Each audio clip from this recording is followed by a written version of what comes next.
Good evening, everyone. It is 6:30 on January 21st. I'm calling Select Board meeting to order. So we're going to start out like we always do with any public comment, which is for anything not on the agenda and should last no more than 3 minutes, please. Mr. Haggerty. Good evening.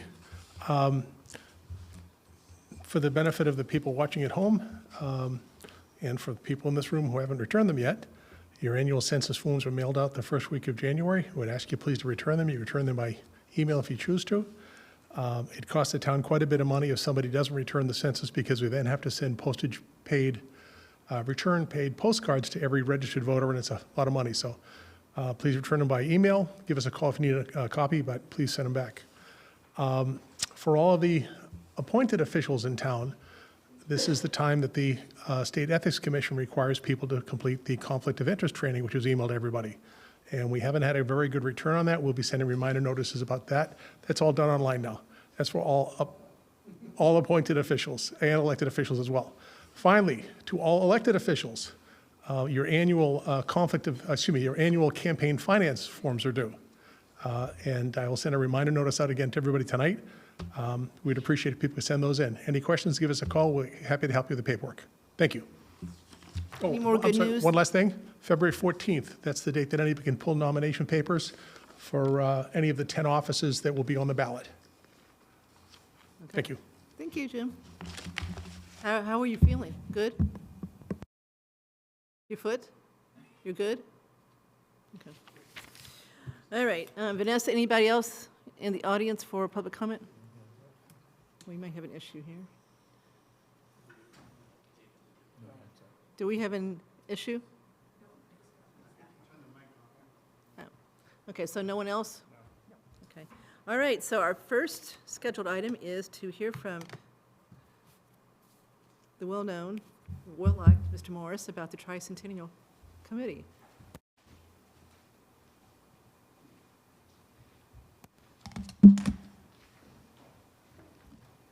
Good evening. Can you hear me? Yeah? Everybody agree? Do it again. Hello? Yeah. Not used to sitting in this seat. Okay. Good evening, everyone. Good to see you all. And introduce yourself officially. My name's Don Morris. I'm the chair of the Tricentennial Committee. As you all know, Southborough will turn 300 years old in 2027.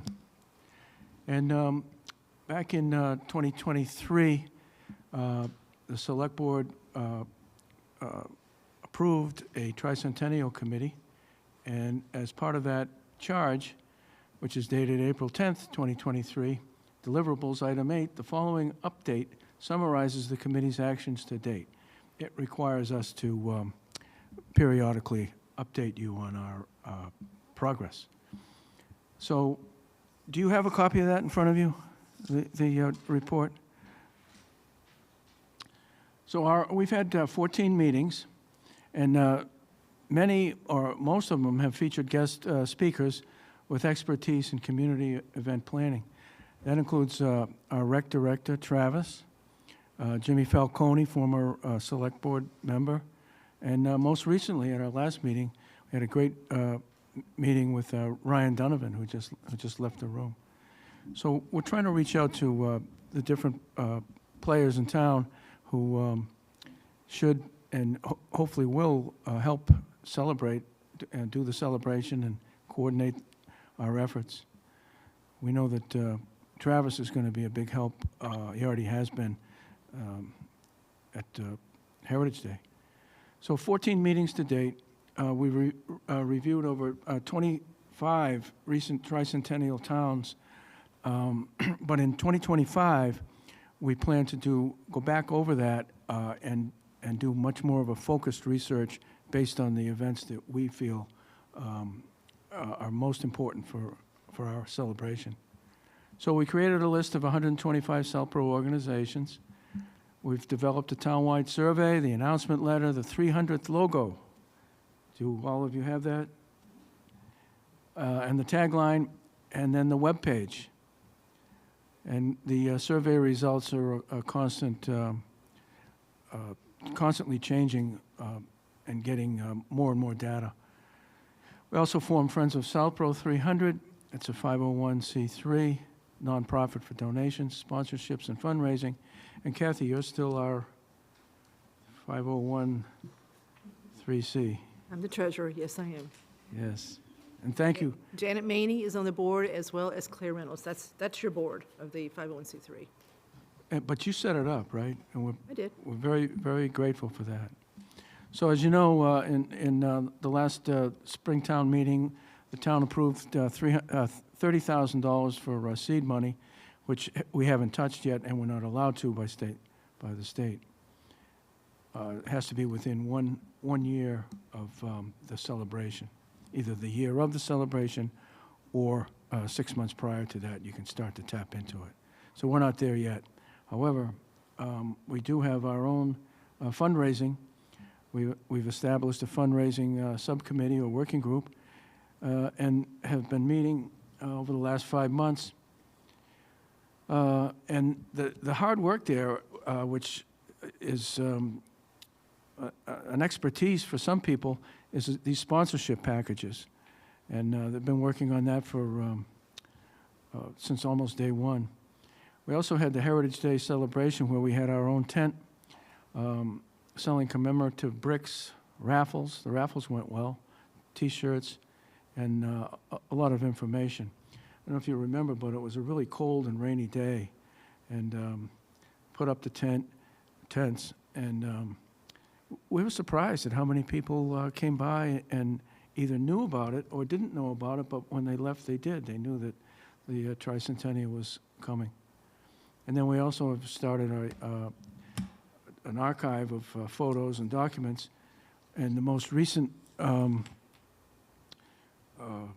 information that we have on the archive was just obtained a few minutes ago, and I was sitting over here with Bob Bazarkas. He has some things for us.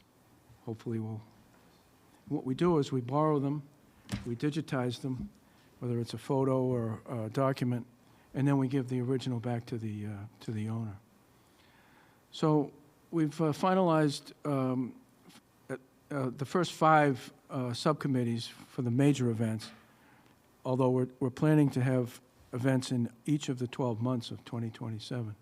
And those events are the drone show, the fireworks, a house tour, the grand parade, historical activities and time capsule, and the family barbecue and music festival. And then we also plan to have a calendar with some hard dates, like the parade, for 2027, and other things filled in each of the months. I think that by the time of 2025, there'll still be some room for flexibility in moving things or adding things or subtracting things. But we've learned that any time we need to have outside entertainment, we have to start lining that up well in advance, which would be this year. And then we're still working with the schools. Andrew has been our workhorse on that one. And Jim Blasky was on our committee for the first year, and he had to leave, and that's been backfilled by Michelle. So if there's any questions, comments, I think we're making good progress. And we're certainly getting a lot of help from the people in the town, especially the town, like the DPW and rec department, and you guys. Any questions, comments for I have Don? a question. Go ahead, Sam. Yeah, I watched the meetings, great progress, good group, a lot of good ideas through that, which is great. The thing I need to know is, when do I get my brick? That's a good question, Sam. It's a very good question. Right now, we have over 60 bricks sold and 22 of the mini bricks. So the first order, Andrew, do you remember, do we need 100? I think we're looking to sell 300. No, Yeah, but but I to think you make need that 100 first. to do the lot first size. order. I Okay, think you're right. yeah. Is it That seems 100? right to me. So, and we're shooting to have that by May. And then we place the order, they make the bricks, and we'll have them for next Heritage Day. Good, okay. But they won't be installed until early, I think, 2027. We haven't figured that all out yet, but the first order will be going in May. I got a place for my mini brick, so I'm eagerly awaiting it. Well, Don, I think this would be a good time, just for anyone that's watching that's not familiar with what we're talking about with the bricks, Sure. which, to remind everyone, so right now, the main fundraiser that Friends of Southborough 300 has is for selling bricks that you can put your name on or another message on it, and that'll be installed in the brick walkway between the center of the Southborough Heritage Park and the walks either up towards St. Mark's Street or down towards the library. And so it's a permanent way to show your support for the town and the 300th anniversary. And we did great selling them at Heritage Day, and they're still available. $300 for a brick.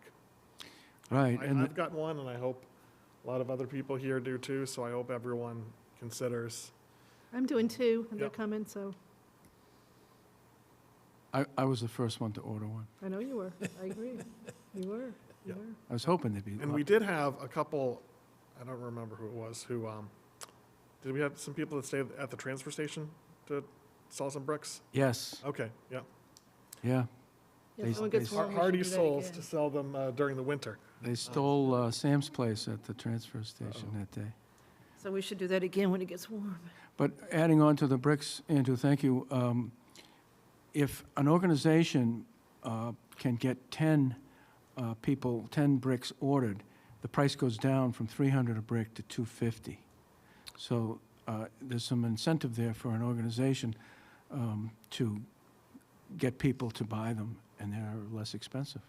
And I'm reminded that if anyone has a question what this looks like, there's a similar brick display outside the community house where you can see what it looks like when the brick is produced and put into the walkway. I think it's a great idea. And there was just one other item I didn't mention, and that is Shrewsbury is 1727 also. And thanks to Vanessa, we're hopefully going to be connecting with my counterpart, who is chairing their tricentennial committee, and we will start a dialogue between the two towns and hopefully make it more efficient for both towns, and also make it so that there's not a major conflict in their plans and ours.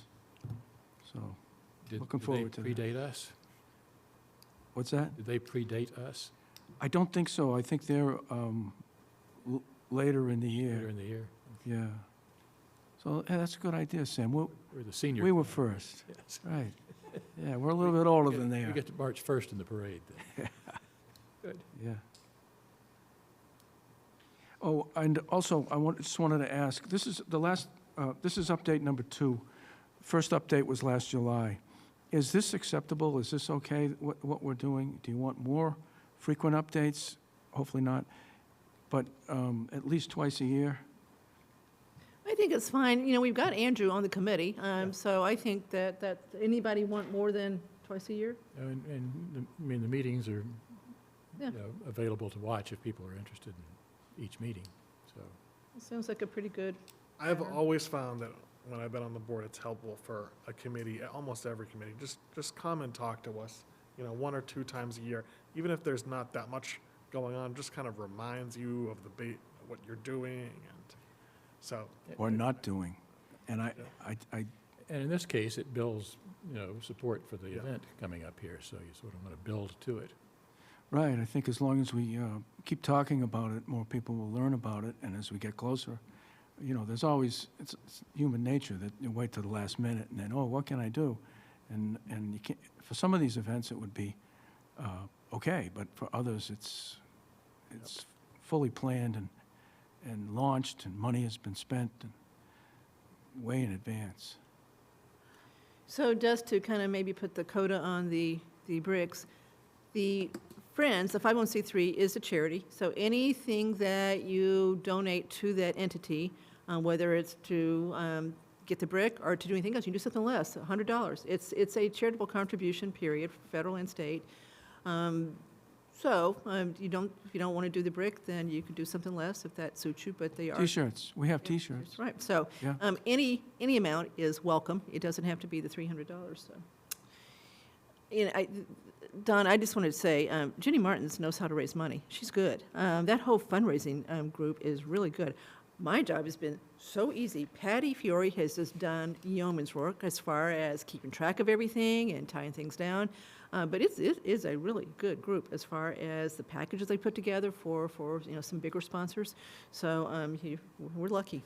We are, because that's a real specialty that It is. unless you've done it before or somehow had some training in it, Yeah, no, it's an art for sure. Yeah. She's got it. So. yeah, and it's not small money either. It's looking for some big money. Yep. Yeah. I had one question. What's a drone show? So, It's, go ahead, Andrew. okay, Oh, that's right, Andrew's the drone guy. just so that things don't run away too far, there is we don't know whether we're having a drone show or fireworks, but Or both. some people had suggested that a drone show is a way to do something like fireworks, but maybe a little more modern, exciting, and it's exactly what it sounds like. There's drones with different lights that fly up in a coordinated way and make displays, but then one of the things that I'm looking into for the group is how much does this cost? What are some, what exactly would it entail? So it's not, as a committee, we need to talk about, should we go in that direction or just the traditional old fireworks? Something they certainly didn't have back in 1727. 27, I'm thinking, right, yeah. I beg to differ with you. They did in fact have them. They were just the drones on bagpipes. Or they I were- thought you were going to say that they had feathers. When drones first became popular, my husband's quite the nerd, and we had a couple, and I wake up in the morning, he'd have it flying over my head in our bedroom. So drones are very flexible. So anyway, so good job. It sounds fun, okay. So let us know if we said the- need, That's the magic word, fun. We want to have fun. so Don, let us know if we need to do anything else for you, but it sounds like you guys are firing on all cylinders. Yes, and anything you can do with the departments to keep them reminded that we will need their help and cooperation. Don't anticipate any problem, but I think if the select board leans on the different departments to keep enough flexibility to help us when we need it, that would be great. We will do that. Is the committee full? You got all 7 filled? Okay, good. Yes. That's good, too. All right. All right, so we'll see you in 6 months. Or so. Okay. Yep. Thank you very much. You're welcome. you. Thank you. Do you see Ellen in the audience? Okay, she's over, so you can go ahead and bring her over. So while Ellen's coming over, you will recall that at our last meeting, we filled 4 of the trustee positions on the newly reformed Affordable House Trust. So we still have 1 vacancy. Ellen Maria has applied for that. Ellen's currently on the CPC. You should have her appointment in front of you as far as her background. But she's got an excellent background that fits right into what we're trying to do, which we'll let her tell us more about. But so she's one of the 2 at-large members on CPC currently. And there she is. So hey, Ellen. Hi, how are you? We're fine, we're fine. So we're not very tough interviewers, so don't worry about what we're about to ask, but why don't you just talk a little bit about what you do for a living, so we understand how that fits into this, and then what your interest is in affordable housing. Sure, thank you. So professionally, I work at the Massachusetts Housing Partnership, or MHP. I'm the research manager there at their Center for Housing Data. I've been in that role for almost a year, but I've worked throughout my career in affordable housing, particularly on the policy and research side. So prior to this job, I was working as an independent research and evaluation consultant, supporting nonprofit and philanthropic clients, both in the housing space and other areas of public policy. I worked for a consulting firm for a few years before that, and then previously at the Joint Center for Housing Studies at Harvard. So studying primarily housing affordability and housing policy challenges. So as Kathy said, I've been a member of the CPC for about 18 months and have really enjoyed that work, both the housing related parts of it and all the other related parts of it. It's a great committee to be a part of. And as the Affordable Housing Trust is now reforming, I think it's great the way these committees are being set up with the trust and SHOPC combining. That was something I supported at town meeting to bring together people from both of those committees who have the time and the interest and the expertise to do this work, and so was interested in being a part of that. Thank you. So I'm going to start with Al. As you may know, Al has been appointed by the Select Board to be the Select Board's rep on the Affordable House Trust. So he's one of the current 4 trustees. So Al, you want to?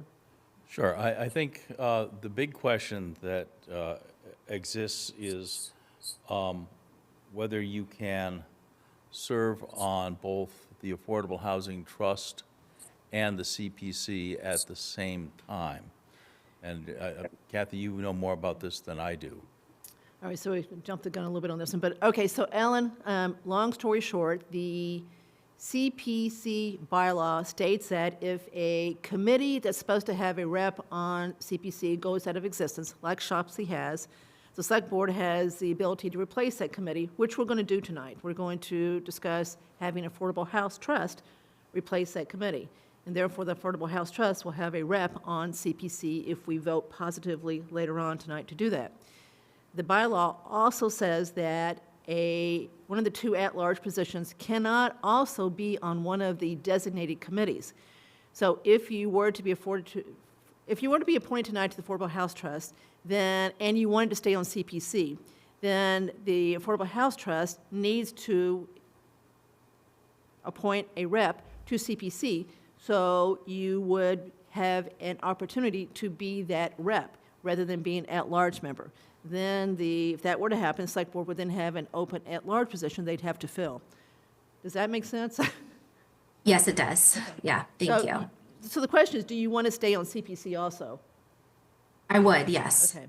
So Al has heard you. We won't be appointing the Affordable House Trust rep because of the bylaw change at the fall town meeting. The Affordable House Trust will do that. So Al has heard you, and I think has agreed to bring this up with the Affordable House Trust next time you meet as far as appointing that rep, again, assuming that we appoint the Affordable House Trust to replace SHOPC.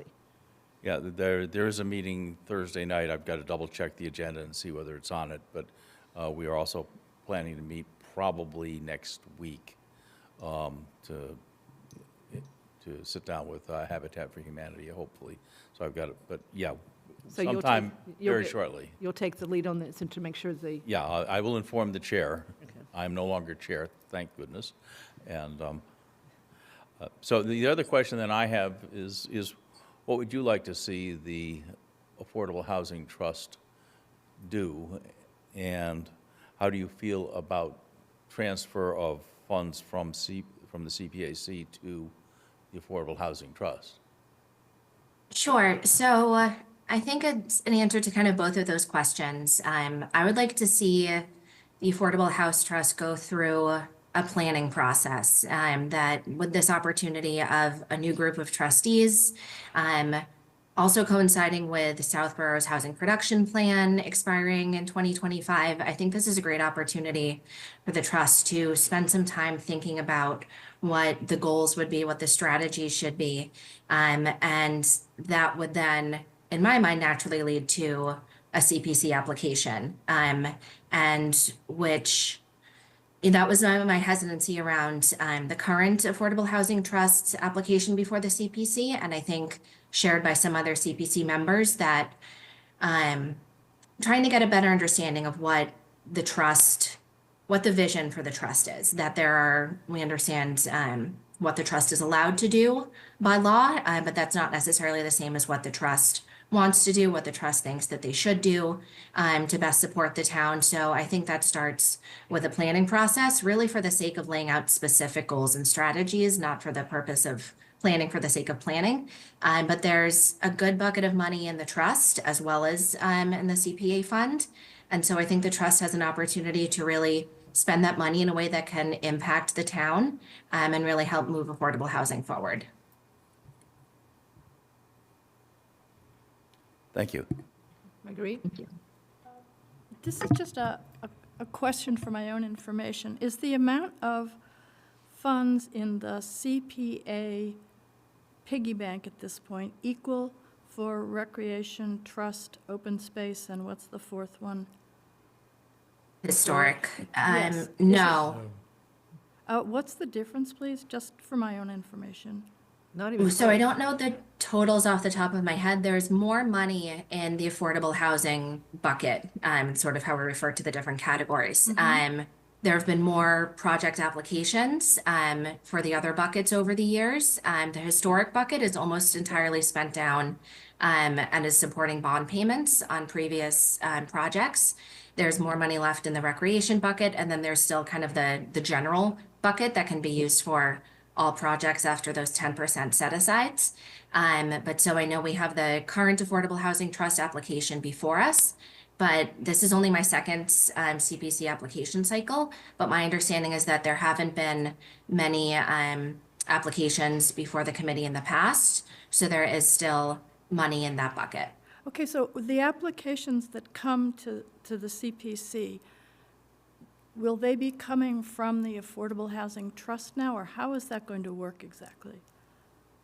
So the Affordable Housing Trust can continue to put applications before CPC, but it's not the only entity that can apply for that money. Private developers, Habitat for Humanity, private nonprofit developers who are doing an affordable housing project that fits within the confines of the CPC definition. And Habitat often gets support from different community CPCs. So there can be different entities who apply for that money, including the trust.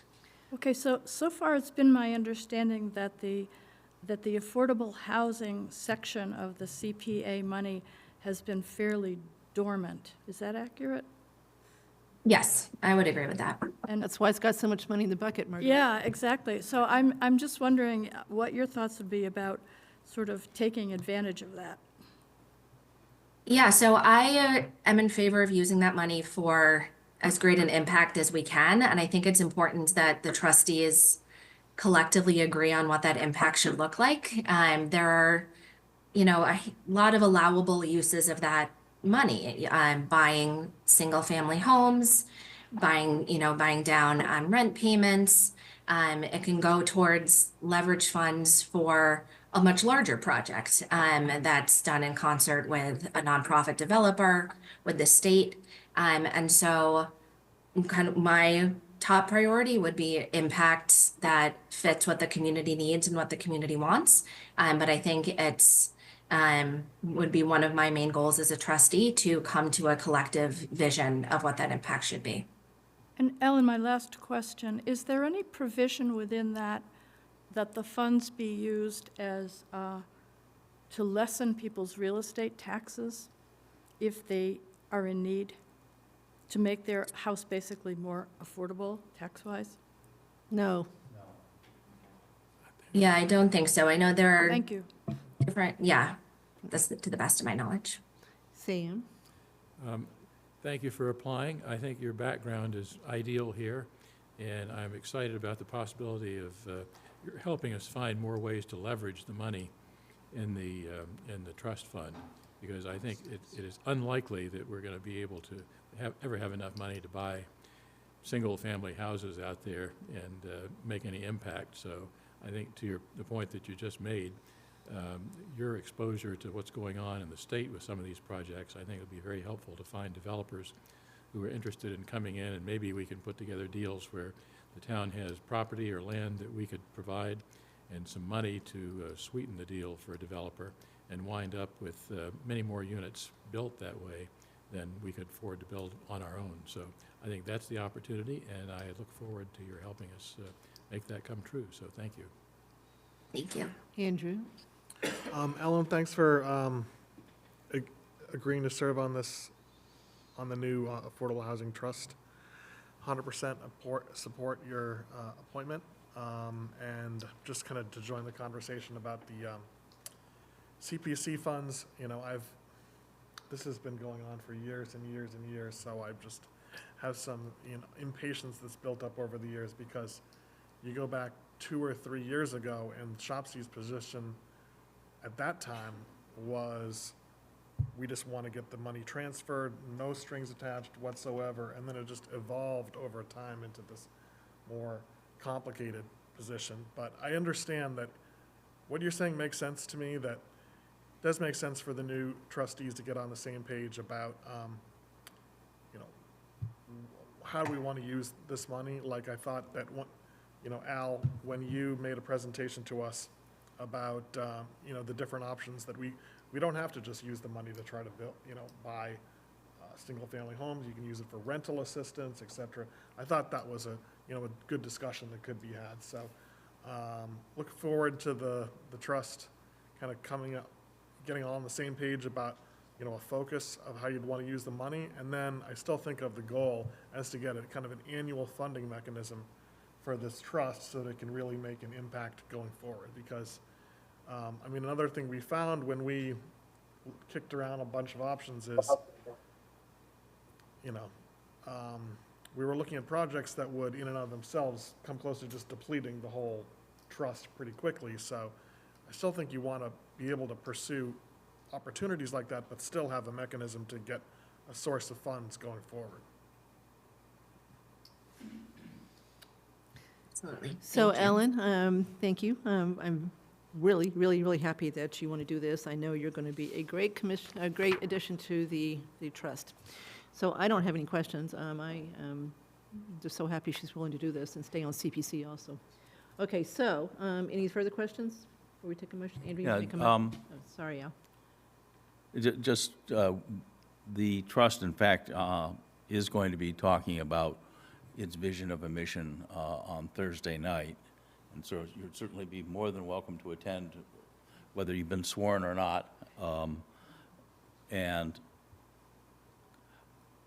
I am concerned that we spent an awful lot of time talking about doing something, an awful lot of time talking about doing something, and accomplishing actually nothing. And that's been going on for 10 years or more. And it is time to actually do something. And it may not, you know, the perfect is the enemy of the good. And so I think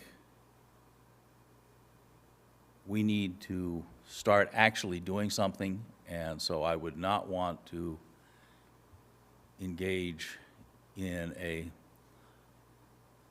lengthy analysis process. There are opportunities that are in front of us today, and that's all I can say about that. But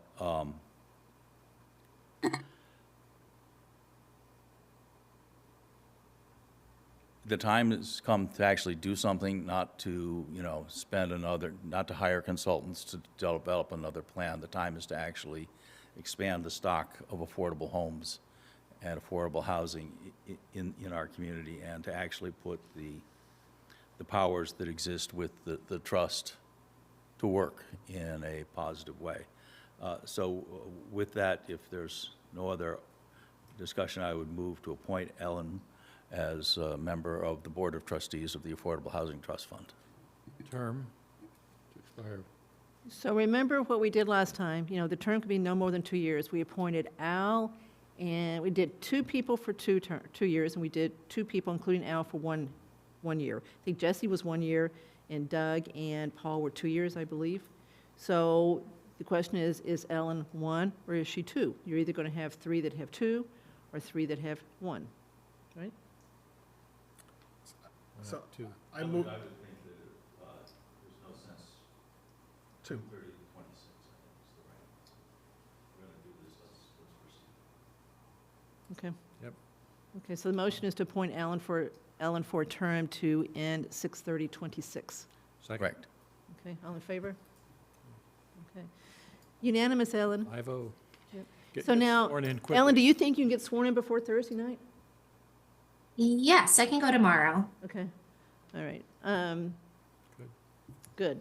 And then is the meeting on Thursday Zoom? Meeting, no, it's in person at 7 PM. Do you have you have a Southborough address? Yes. I'll inform the chair. Good. Okay. Thank you. Great, thank you. Thank you, Ellen. Thank you all. Okay. Okay, so the next one is consideration for appointment to the Southborough Housing Authority. So this is an appointment that we're doing because the state didn't, to put it bluntly. They have the right to do it. When they don't do it, then we do it. So Mr. Haggerty keeps us posted. So it's now in our hands to do this. We did have 2 applicants, but one has withdrawn. She's got some medical issues. So we now have 1 applicant, who we know quite well, Kathleen Berry. Come on up, Kathleen.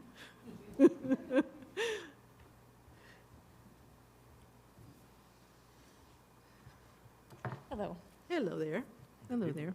Hi. Okay, so Sam, you want to start this one? Yeah, I think this is an interesting group here in that they have basically been focused, in my experience, on Colonial Gardens over there, which is a wonderful place and great asset for the town.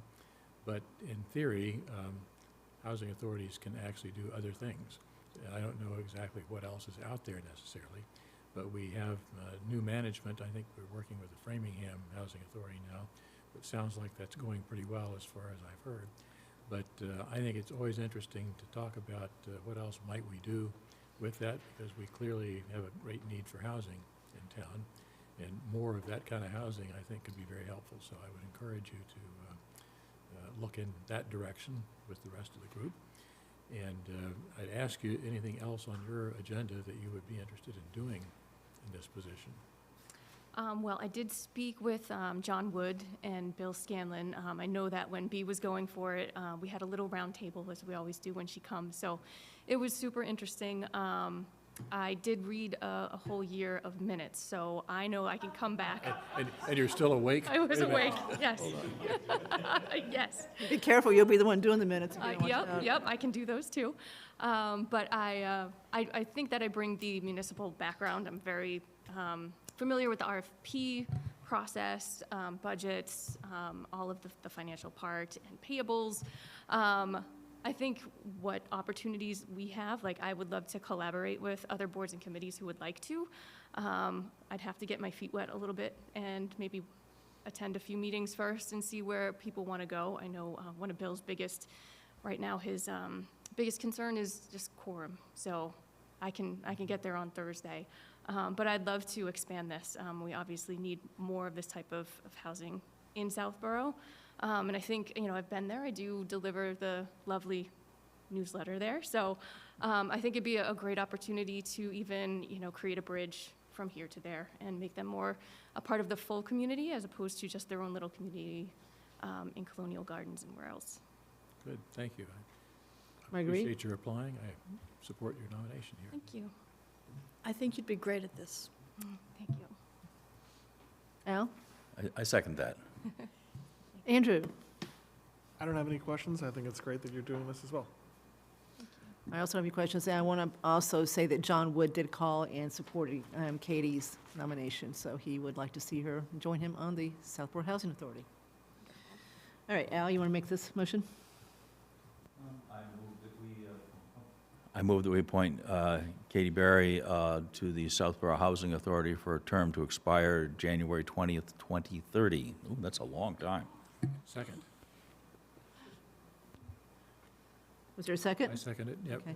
All in favor? congratulations. Thank you, Katie, for the doing this. opportunity. Now, Thank we're you. still one seat short on this at this point. Well, let's think who's on it. You got John Wood, you got Katie, you've got Robert Braccio. Is Alexander Frisch still on it? No? No, Okay, and Nancy Soder, It's full? This is, Nancy Soder that we appointed. so Jim said it's full. Full, okay. Okay, good, all right, another full one. Okay. He's not coming right now. We talked, we know what we're going to do. Okay, so the next one we're going to postpone till Matt gets here. He's actually at an MTC meeting right now, so he's going to come as soon as that's done. Thank you, Katie. So we will watch for him to get here. Okay, so let's go to the next item, which is the review of the financial policies that Brian Ballantyne, Carla, Mark, Andrew Pfaff, and Al from the Select Board have been working on and are now ready to start talking about some that they think are ready to be implemented.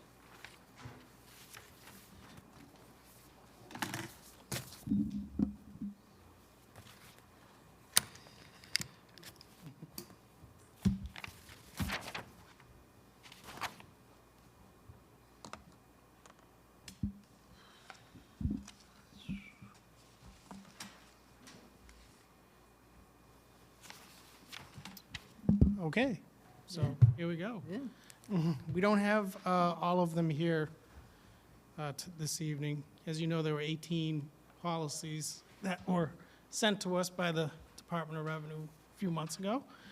Our little group in the AM has met several times now to start culling through these. We have about half of them here tonight, and I'll just mention most, and Al and Carla can correct me when I make mistakes, whatever I say. But most, I think, were unanimously supported for the changes that were made. I have 3 exceptions, well, 2 exceptions that have nothing to do with disagreements, but the town clerk asked me, and I think may have asked Al, to postpone 2 of these, the procurement in the conflict of interest and the revenue turnover. He will be coming to a future meeting and just adding some comments and suggestions and hashing out some possible conflicts in those 2 policies that may conflict with state law somehow. So we're going to listen to his good sage advice, and we're going to follow up on those. So I would just recommend, yeah, and unless there's any particular comments that this board has, I'd skip over those for this evening.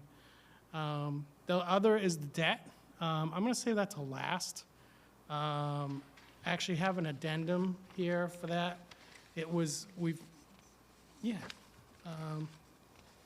And I know it's last second.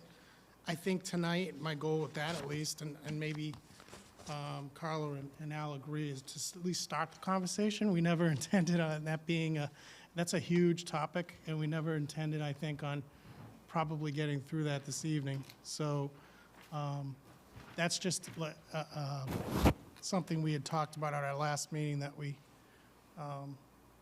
received recently. So I realize the board hasn't seen it, and it's going to take some digesting. So we'll save that to the end, and I can explain that further, and we can go through it. So I think the best way of doing it is to take the remaining ones and just go through one at a time and see what the board thinks. I'd say the vast majority, of at least of what they sent us, we maintained. Some of the changes we made were only really to clarify things, or very small, it didn't change the policy, just changed sort of some of the wording to make it a little more clear on what Southborough does. And then there were some other changes that we made that were a little more impactful on some of these. So with that, I'm going to start with the forecasting one, which, again, didn't make too many changes, but we did add a date in February where the board with the superintendent would make recommendations for the new water user fees. I think that's totally makes sense, I would hope. Our little group recommended making sure we added some language to having any enterprise fund, not just a water enterprise fund. So in the future, if we do ever get another enterprise fund, we do not have to come back and change this. So we added just a little bit of language to say this policy would extend to any future enterprise fund, and we carried that theme through the rest of the policy, so we're covered there. We did get rid of a level funded, so this is a guideline for expenditures annually that we're forecasting, and one of them was a level funded budget. We hardly do that. We've done it in the past a few times. I didn't think it was, we can always do it. By getting rid of that sentence, it doesn't mean we can't do it. It just means we don't have to do it every year. So level funded is literally taking $500 for a budget, carrying it over to the next year and saying $500 for your new budget. It's an exercise. I haven't found it, like I said, we haven't done it very often. So I think that can safely come out. And like I said, if the board does want that in the future, we can just do it on our own. And that's about it. That's really the only changes in this document that we made. So I don't know if there's any other concerns or edits that anyone has, or? So we're going to do these one at a time as far as votes go, so we'll take questions on each one as Carla and Brian finish their explanation. So I assume, Al, you agree that what we've got in front of us, you approve? Yeah, there's one item that I think we need to have some discussion about, and that's the senior tax work-off when we get to that, and that there may be some actions that we have to take and get approved by town meeting. Yeah, so But there's other than that, you're fine with what we've got in front of us? Yeah, it's been a very good working group. All right, so I'm going to not look to you for questions, I assume. You're fine, right? And let Yeah. the other four ask questions. Marguerite, anything on the forecasting one? Sam? Yeah, two things. One, I agree with you about the level funded. I think level services, to me, it makes a lot more sense than level funded. At the end of section A, to say this policy would extend to any other future committee, I think it's clearer to say this policy will apply to any other. Just a more direct. What do you want to say? I think he's saying instead of would extend, to say this Will apply. policy Will apply to, to. much more direct, I think, so. And Okay, that's so you it. just wanted to, you want to exchange would extend with will apply? Apply, yeah. That Clearer. sounds pretty clearer for innocuous, me. right? You okay with that one? I mean, Yes, oh, yeah, no, I'm trying to make a change on the fly. I didn't realize I had my PDF up and not my Word. So, we'll fix that. we're making notes so we can help. Okay, so that's any it. other questions Nope, on that's the it for me. projection, or excuse me, the forecast? What? Yeah, she makes all the Okay. notes. Let's keep going here. Any other questions on the forecasting financial policy? No? Okay, so Andrew, you want to make all the motions, and Sam, you want to second them? I move that the board approve the forecasting policy as amended. Second? All in favor? 5-0 vote on that one. Okay, next, indirect cost. Indirect costs, which happens to be the very next policy, so. Let me get there. As you know, so for whoever doesn't understand indirect cost, basically it is, right now, it is the Water Enterprise Fund. So some of their costs are paid from the general budget, things like health insurance for employees, that it doesn't come out of the water fund, it comes out of the benefits budget. Retirement, employee time, so time that my staff spends on, we process the water bills, we do the payments, all that stuff. Carla does, obviously, their accounting and payables, stuff like that. So that's the theory behind it. You want to charge that back to that little, fund. So the state has given us a guideline for that.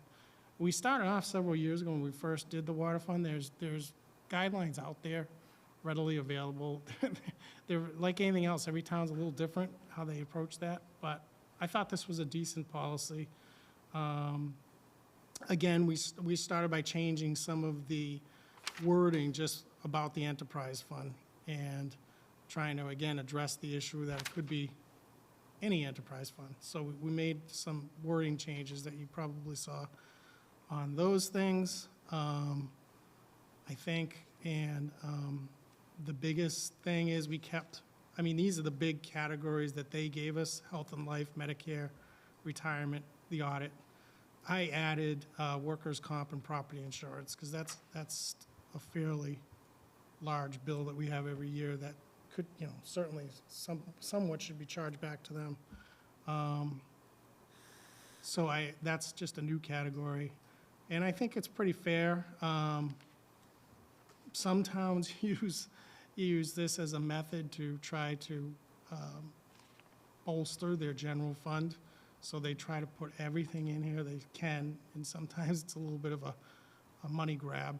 I've tried to make sure this is fair. I think we thought that this was a fair policy. And actually, I did start using it for this year's indirect, just to get ahead of it for the rates that you'll be seeing to approve next month or in a few weeks. So other So than you've that, used it, you're using it for fiscal year '26? yes. Okay. Yes. Yep. It is a little different, like I said, from what we did. We had an Excel sheet. It was basically some of the same things. The date, the time periods we looked at were a little different, and like I said, I didn't have the audit. That's what I was going to ask you about. Did you pick up the I audit? did not have that in the past, but now I do. So it's a little different, but I think this is a good one, and no reason not to use it. So this number is going to give you a little bit higher number? Well, actually, we're going to go a lower number this year. There's reasons for that. It's Okay. there was a lot of health insurance changes among employees. That was a weird year, that number went way down because of what they chose. It actually is going down this year. But I suspect it will go up, though, in the following years.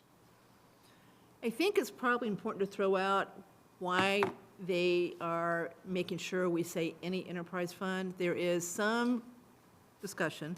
I'd say Andrew Pfaff is leading the charge on this from advisory of looking at creating a stormwater enterprise fund. And if you remember what Bill Cundiff and Al said at the last meeting as far as what we're looking at as far as underground cost, it may be a viable thing to do. More to come on that one, but that's why it's important to put any enterprise fund here too, because of what may come as far as that one goes. All right, any questions on indirect cost allocation to enterprise funds? Yeah. Well, go ahead. Some tiny wordsmithing kind of things to make it more general here. In the background, line 2 talks about enterprise fund. I think that should be enterprise fund, paren, S, close paren, so it could be funds. Where are you, Sam? Background section, Okay. second line. Oh, background. For the town's enterprise fund, it's Okay. potentially plural, should be fund and S in parentheses there, like you've done elsewhere, Like we've done in above, just kidding. Yep, so to allow for Yep. multiples. I see that one, yep. And Okay. then the way you describe, let's see, section C4, lines 1 and 2. Okay, the end of the row. Should be,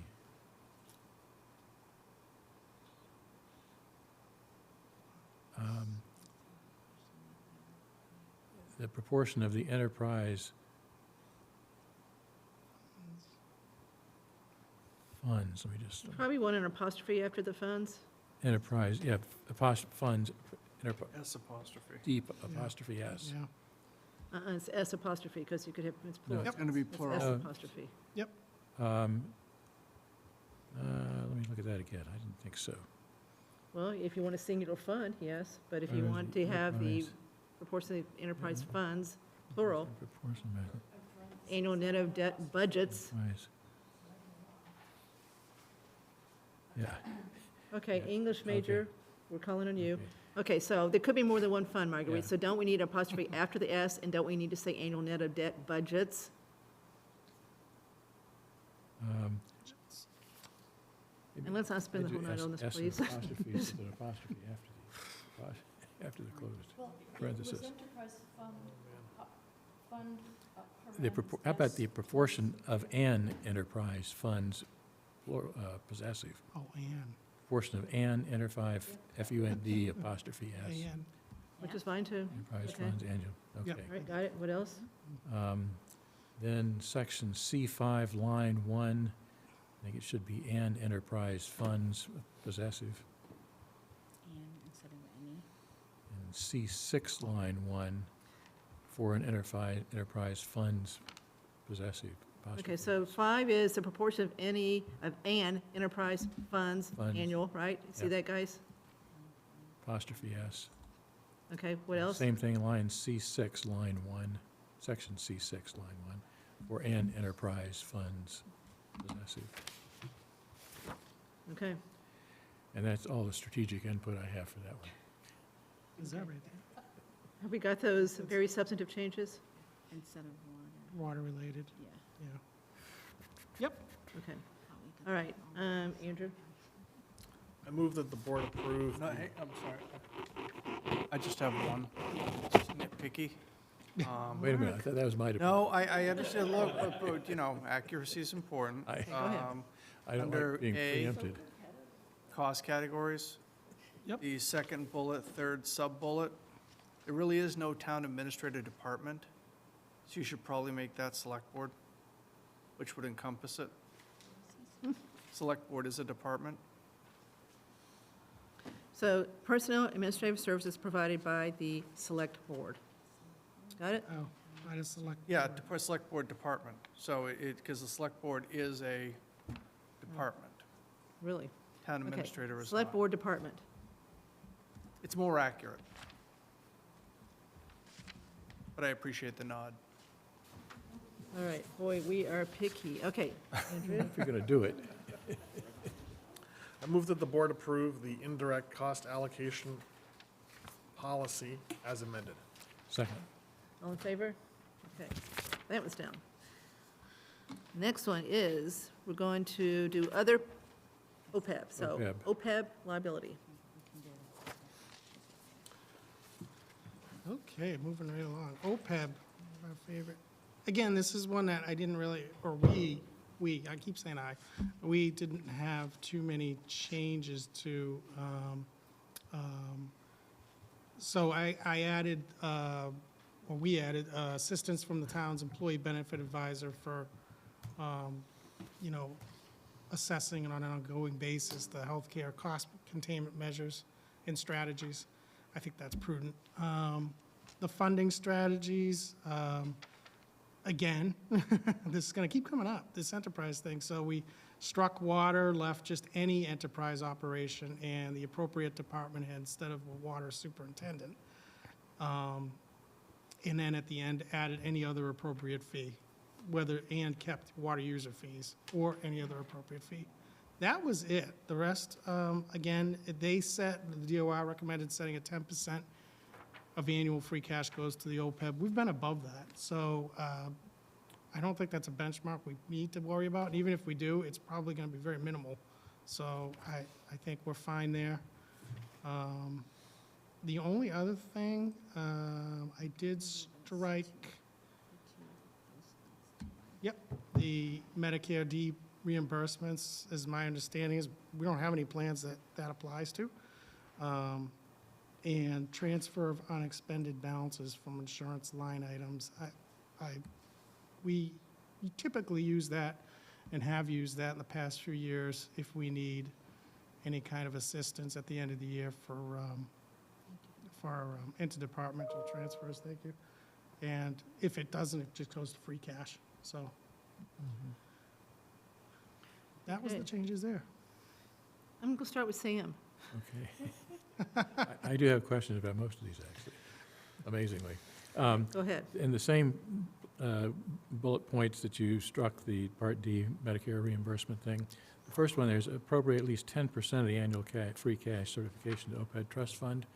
I realize this is for consideration, but how do we do normally relative to that? Is that a constraint or goal that is something that we always do or rarely do, or? No, as you know, we've been the 250,000, so Yeah, but, we're typically under the 2.5 million. Yeah, but So- didn't we, what's our free cash this year, 2.8? Yeah, this year. Okay, so Right. this year So it it is. could impact it. 280. It could But impact it. this is not a requirement, but it's a consideration, so.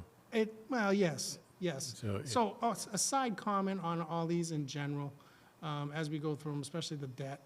We tried to have a strategy where we put these together and we abided by them. We didn't want to game it or make it, we're trying to be very realistic, which is some of the changes that we made in here reflect realism versus, let's put something that sounds good. And we also felt that, when we're evaluated on these by the rating agencies and everything, that if we put stuff in here and we're just in violation of everything, that's probably not going to look good. So we want to do something you're that right, yeah. we can Yeah. actually, I can't remember historically, have we had at least 2.5 million in free cash historically? Or No. haven't? Okay, so. yeah. It's th- the this- highest. this- The average has been about 1.7. So this could be a violation of the goal here if we leave that there. For 1 year, this 1 year that we just completed, but Yeah, there were reasons for it that we don't think are going to repeat. likely not, likely not. Well, again, I defer to you guys who are closer to the numbers than I am, but. And, But again, it doesn't say you have to. It Right, says yeah. among strategies to consider for right, funding. Yeah. right. The So, way they worded it gave us an out. But to Brian's point, though, I mean, if, if somebody is looking at us relative to how we're doing relative to policies, it'd be good to have a policy that we think we can actually comply with. but we do. This was an anomaly. So as long as we think that this was truly an anomaly, which we think it is, I think it 2.8 is. is really high, then I think we're fine. I think if Yes. anything, we'll see things tighten up. Wait a minute, but if we have less, We're probably going to see if, things if, tighten. if, $3,000 to this year's article. but if we had, Could use a 3-year average, which would, but yeah, but if we had $1 million of free cash, then we wouldn't be, I guess we would be. We'd be way over if we're Okay, doing the good, 250. Okay, yeah. Yeah. okay. Okay, well, again, I just raise it as, what do we think we're going to have there? And if this is an anomaly this question. year, then we'll. It is a question. And one other question, do we have a problem with footnote number 1 back on the prior page, which says that to make the trust fund compliant, we need to re-accept the MGL there? Looked to me like we need to do that. Yeah, this was a little bit of a weird thing when the state made the changes Yep. to the, it's not that our trust funds, well, Right. technically, the trust fund is still valid and Yeah, everything. it It's complies with not the that. earlier It's- version, yeah. But I think it's more of a checkbox that the state likes to see you do to go Yeah. back and just make So it if in so- compliance with the changes. Add this to the and warrant for Can April. you add that as a potential article? Yeah, it's a legality that I don't Yeah. quite understand, something about the irrevocable trust and how you can access it, that this will Well, make this- it more clear. This stuff came from DOR though, right? Yes, Presumably they know yes. what's required here. Well, it's GASB Statement 75 they're trying to comply with, but, Yeah. okay. Right, it's a GASB. Yeah, okay. Mm-hmm. All right, so anybody have any other questions on OPEB financial policy, proposed OPEB financial policy? No? That was it for me. I move that the board approve the other post-employment benefits liability policy as amended. Second? All in favor? Okay, 5-0. Okay, the next one is the special purpose appropriations. We finally drove Vanessa out, she's had it. Yep. Yes, special purpose appropriations. So again, I don't know what to call us, but the little group decided that in certain cases, we should include the school committee as who these things apply to. So we added that at the top. For this one, special appropriations are typically things that are non-general fund, of course. Again, well, on this one, under the policy, we changed some of the timing of these things. Monthly is a little clunky sometimes for us, so quarterly is a little more, again, this is a little more practical and realistic. You'll see in some of these that we go through either tonight or at a later date, the DOR really put in, they call them best practices, which are good. Some of them, though, are more applicable to a larger budget office that has a dedicated budget staff to do some of these things on a daily basis, and it just didn't make, in fact, you'll see that at the end on one of these policies. So we just changed some of the dating of when these certain events happen. I just need to see what we redlined here. Yeah, it was just more, this, I will admit, this section was more myself and Carla going through, because a lot of it's her. And again, seeing what we do now and just making this kind of work with what we have now, which is very good. And it still maintained the basic goals of this policy. So, it's a lot of dating of stuff. I don't know if you want to add to it, or, it's really under A and B where we made the biggest changes.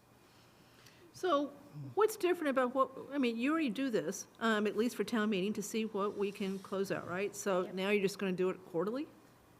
So we Yep. we do send out updates to departments quarterly on their special funds. Their budget reports go out monthly, but their special funds tend to have less activity, so we send those out on a quarterly basis. So we are doing this.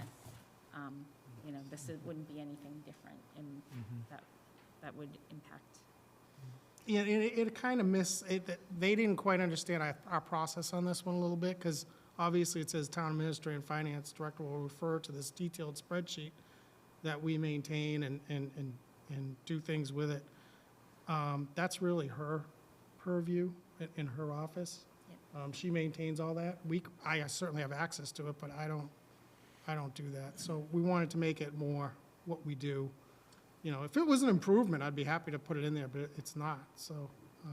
And also, over the past few years, like when I came to the town in 2020, there was, in the audit, identified, inactive funds. We have dwindled those down. We don't have a lot of excess sitting on the trial balance. I feel like it's pretty clean. So you do go through every one of them and look at them to Yep. see what's there, what can be closed out? Because if we actually appropriate it, we'd break it back into revenue, we'd have money. Right, Right. like articles at the end of the year, and actually there are a few this year that we know we're not going to be spent, so those will, roll back into.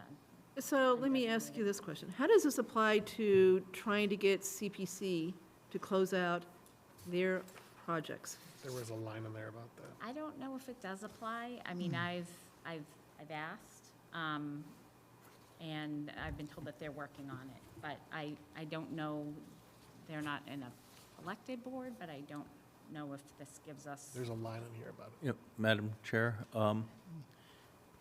I think one of the things that we need to consider is that if a group or entity wants to avail themselves of the financial services of the town, these are the policies we expect them to adhere to. And so to the extent that, someone is not closing out or has, or is not closing out funds appropriately, then, they should not expect to receive financial services from the town. This is our responsibility in the stewardship of the public's money. So Carla, not to devolve into a detailed discussion, and I know you've tried to get things closed out. I have. J.C. Malinowski has. We've met with Ben Smith to try and encourage him to get it done, and I know they've made effort. There's been time spent. Is there still, in your mind, a lot of old projects that should be closed out? Yes, Okay. yes, they did turn back 3 last year, and it was nice to get those cleaned up, but yeah, and some of them are just little residual balances. Yeah, but every little bit helps, right? I mean, Yeah. I asked because I was copied on an email this week between Michael Weishan and I think Ben, that he was asking for the last piece of a project that had been funded, that I guess Historical Society went ahead and paid for because they were just trying to get this person paid. And so now they're seeking reimbursement. I thought it was all taken care of 2 years ago. I was involved in, but apparently it's not, so it's frustrating. Okay. Any other questions on the proposed financial policy for special purpose appropriations? Yes. Sam, okay. It sounds like we don't actually have something like this written down now, is that correct? Written down. The policy like this written today? No, it's just a matter Yeah, of what what you goes out of normally our do, yeah. office. Like, yeah, that's why I'm happy Yeah. with the way the policy is written. And, because- and I guess, following Those are on what I think I heard Brian saying earlier, I think it's useful to have this written. So in case auditors come in or rating agencies come in, having policies on the shelf and following them, I think reinforces that we are doing the right thing in terms of this stuff. So Yeah. I think that's useful. One place I noticed that the language is not parallel here versus other places. The top section applies to second line, select board, blah, blah, planning, CIPC. Yep. In their budget decision-making. Other places it said in their budget decision-making duties or responsibilities. Was that word omitted here for a particular reason? No, and maybe they admitted it by accident. I Okay. can certainly add duties. Duties is, Um, but both those words are used in other places here, so, yeah. So either one, fine with me, I don't care. So, Okay, Looks like it'd be a typo, they just left it off. yeah, it could. yeah. They actually did make a couple typos I caught before. It was just typos, literally. Yeah. But, so it can happen. So we got duties added, Sam. That's it for me here. Okay. All right, Andrew? I move that the board approve the special purpose appropriations policy as amended. Second? All in favor? Okay, anti-fraud? Anti-fraud, and I believe anti-fraud was No edits. so straightforward. I don't think we had any changes. There's one edit at the very One end. sentence, and under ethics training, you've got a sentence at the last that you have deleted. Electronically distributed. Oh, yes, so,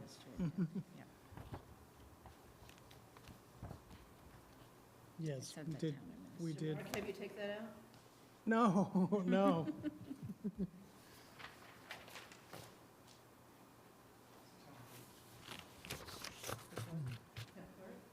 Yeah, that's the one that I flagged for, take out the tracking requirement, which I wonder so- about.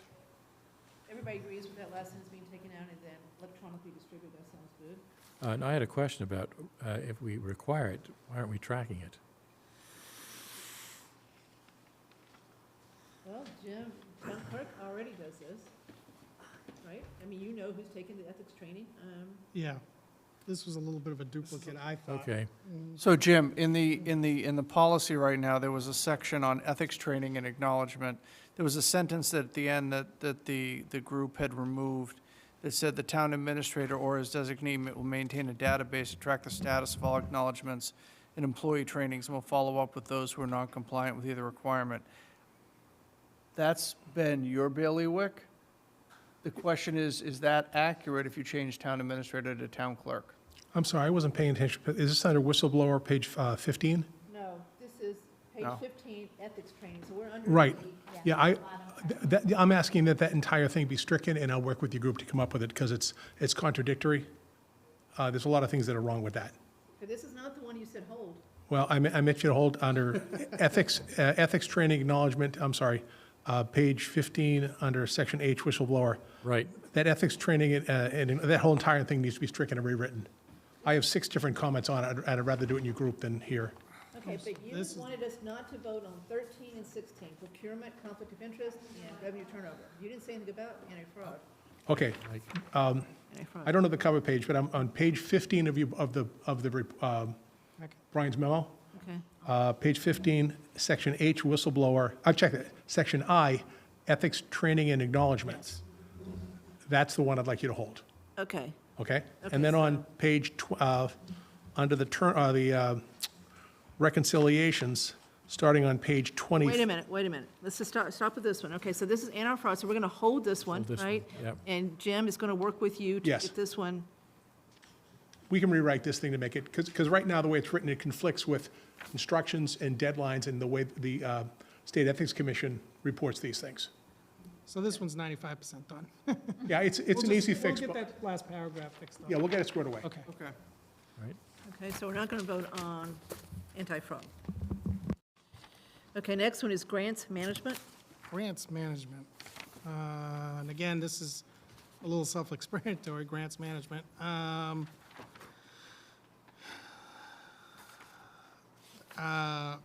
We thought a good insertion on this, under section B, would be just that will disclose if the grant will incur future ongoing expenses. This was a big thing for the previous boards of previous select boards. This was a big thing for them for years, that they wanted to know when we got a grant, if it was gonna cost ongoing expenses when it's gone, or, what's gonna happen with this thing if we accept it. So we thought that needed to be addressed. And, again, under the grant closeout, just made it Carla. That's, again, same thing. That's what she Okay. does now. And we did that in 2 sentences. And other than that, that was it. There's no other changes. I've got a question, comment on page 16, under the second sentence about policy, where it says, "All municipal grant applications must receive pre-approval by the select board, and all educational ones by the school committee." Where are you exactly? Okay, Oh, it's first Okay, sentence. yes. okay. So I believe it says somewhere else in this document that it's the appropriation of the money. If we get the grant, right, the select board approves actually spending the money? Accepting the money. Accepting the money, Yep. okay, and signing the contract. But I have a recollection that there have been, over the years, some smaller grant applications that come up where a department head learns on it, close to the deadline, it's like $10,000 or less. Yeah. And we put in the application, but I don't think it comes to the select board. What if could we just say, all municipal grant applications must receive pre-approval by the town administrator or the select board, with the idea that if it's something kind of bigger, then, it'll come to the select board, but, Select board or their designee? okay, yeah. Oh, yeah. you could Yeah, put that. I had that one too, Andrew. I mean, I think, my sense is there are a fair number of grants that at least I never hear about. There are, like Council on Aging. Exactly, they let them get some- announced, Yeah. but they never came Council on to Aging us for. gets some every year, same things, library So gets some, so This that's. is a that's pretty true. big change. I mean, it's Yeah. always seemed to me that it's useful to have a sort of a dashboard or a central registry for any grant. I mean, I'd be interested in knowing, what we're getting grants for out there, and give us a chance maybe to ask the question about, does this obligate us somehow to, do other expenditures down the road to make this work somehow? Well, isn't that the reason for this, or at least in Yeah. part, is to understand what Yeah. we are obligating ourselves for if Yep. it's approved? So again, I encourage this concept, and it seems to me this is a fairly significant change from what we've done in the past, actually. So, and again, this is some amount of work, which I'm happy to have town administrator or somebody else do. I don't think we need to approve every, $10,000 grant. But somebody ought to be watching all of these and coordinating across the departments. If two people are, applying for the same grant or similar grant, let's do it together, kind of thing. So Right. sort of centralizing that function seems to me to be important, useful. So Al, I'm surprised you agreed with this, given your proclivity to try to get rid of some of the more mundane things that we do. I don't want to see a bunch of $10,000 grants on our agenda. Can we put Why a don't we number? table this one and Yeah, Well, what we were suggesting, I think we could solve it by just saying pre-approval by the select board or I thought we could just say, or the town administrator. That's fine. And then, Or their designee, Yeah. either one, yeah.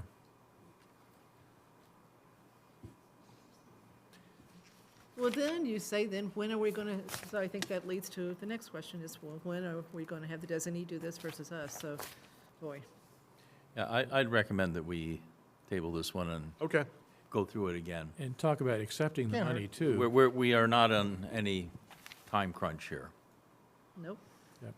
But I think both applying for the grants and then accepting the money seem to me to be largely administrative typically. So I'm not sure that needs to come to us either, frankly. I'm all for making sure we understand what we have agreed to in a grant application as far as a match, right? We've gotten in trouble with a couple of those where we didn't understand about the match, we didn't have it funded. We had to go to the reserve fund, whatever. I'm all for that. I just don't want to see a bunch of $10,000 grants coming through here. I think we've also gotten caught short by going and getting money, and then we're not really sure how we're actually going to implement it after the fact. So I just think it's good to try to have a way for us to be all on board before we go ahead and do all the work of putting in an application. And then, I mean, I agree, there are some grants that we get every year, senior center grants, things like, there are certain public safety grants we get every single year. All right, so we need to think more about this, right? Yeah. Okay, next one is, so Jim, I thought this is one that, so do you want the procurement conflict of interest one held? Yes. It starts on 20. Yeah, page 20. Yep. Okay, so you want to work with them on that one first, right? Yep. Yes? The mic.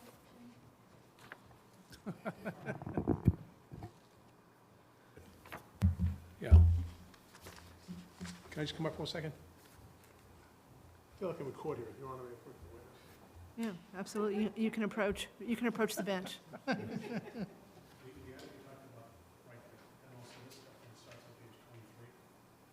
Okay, we'll get to that one, right? Okay, so that's coming. reconciliation. Yep. So the whole reconciliation. Okay, so thing. that's 20, okay, so that's reconciliations, Jim. Yeah, but see, there's a title of each one of these at the top, right? So that one's separate from revenue turnover, so that one starts on 23. So you want that one held too? Okay, so reconciliations we're going to hold, right?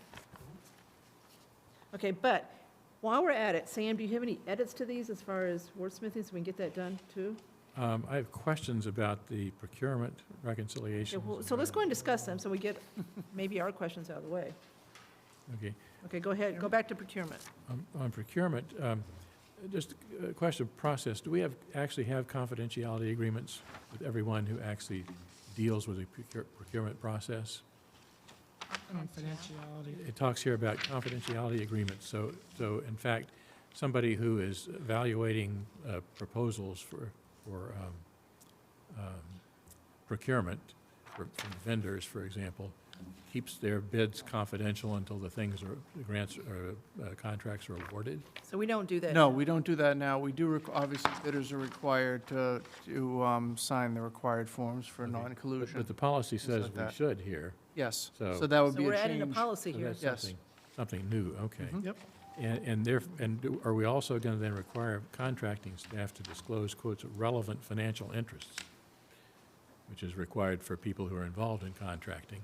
And that, to me, that reads not only our finance staff, but if there's a department or a board or committee that's involved in the procurement process, that spreads out to volunteers potentially, which to me is potentially cumbersome here. Well, we're considered town employees. Yeah, I know, yeah.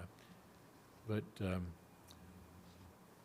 I'm not eager to disclose my relevant financial interests more broadly.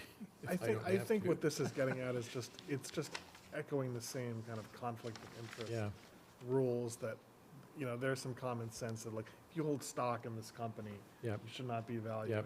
yeah.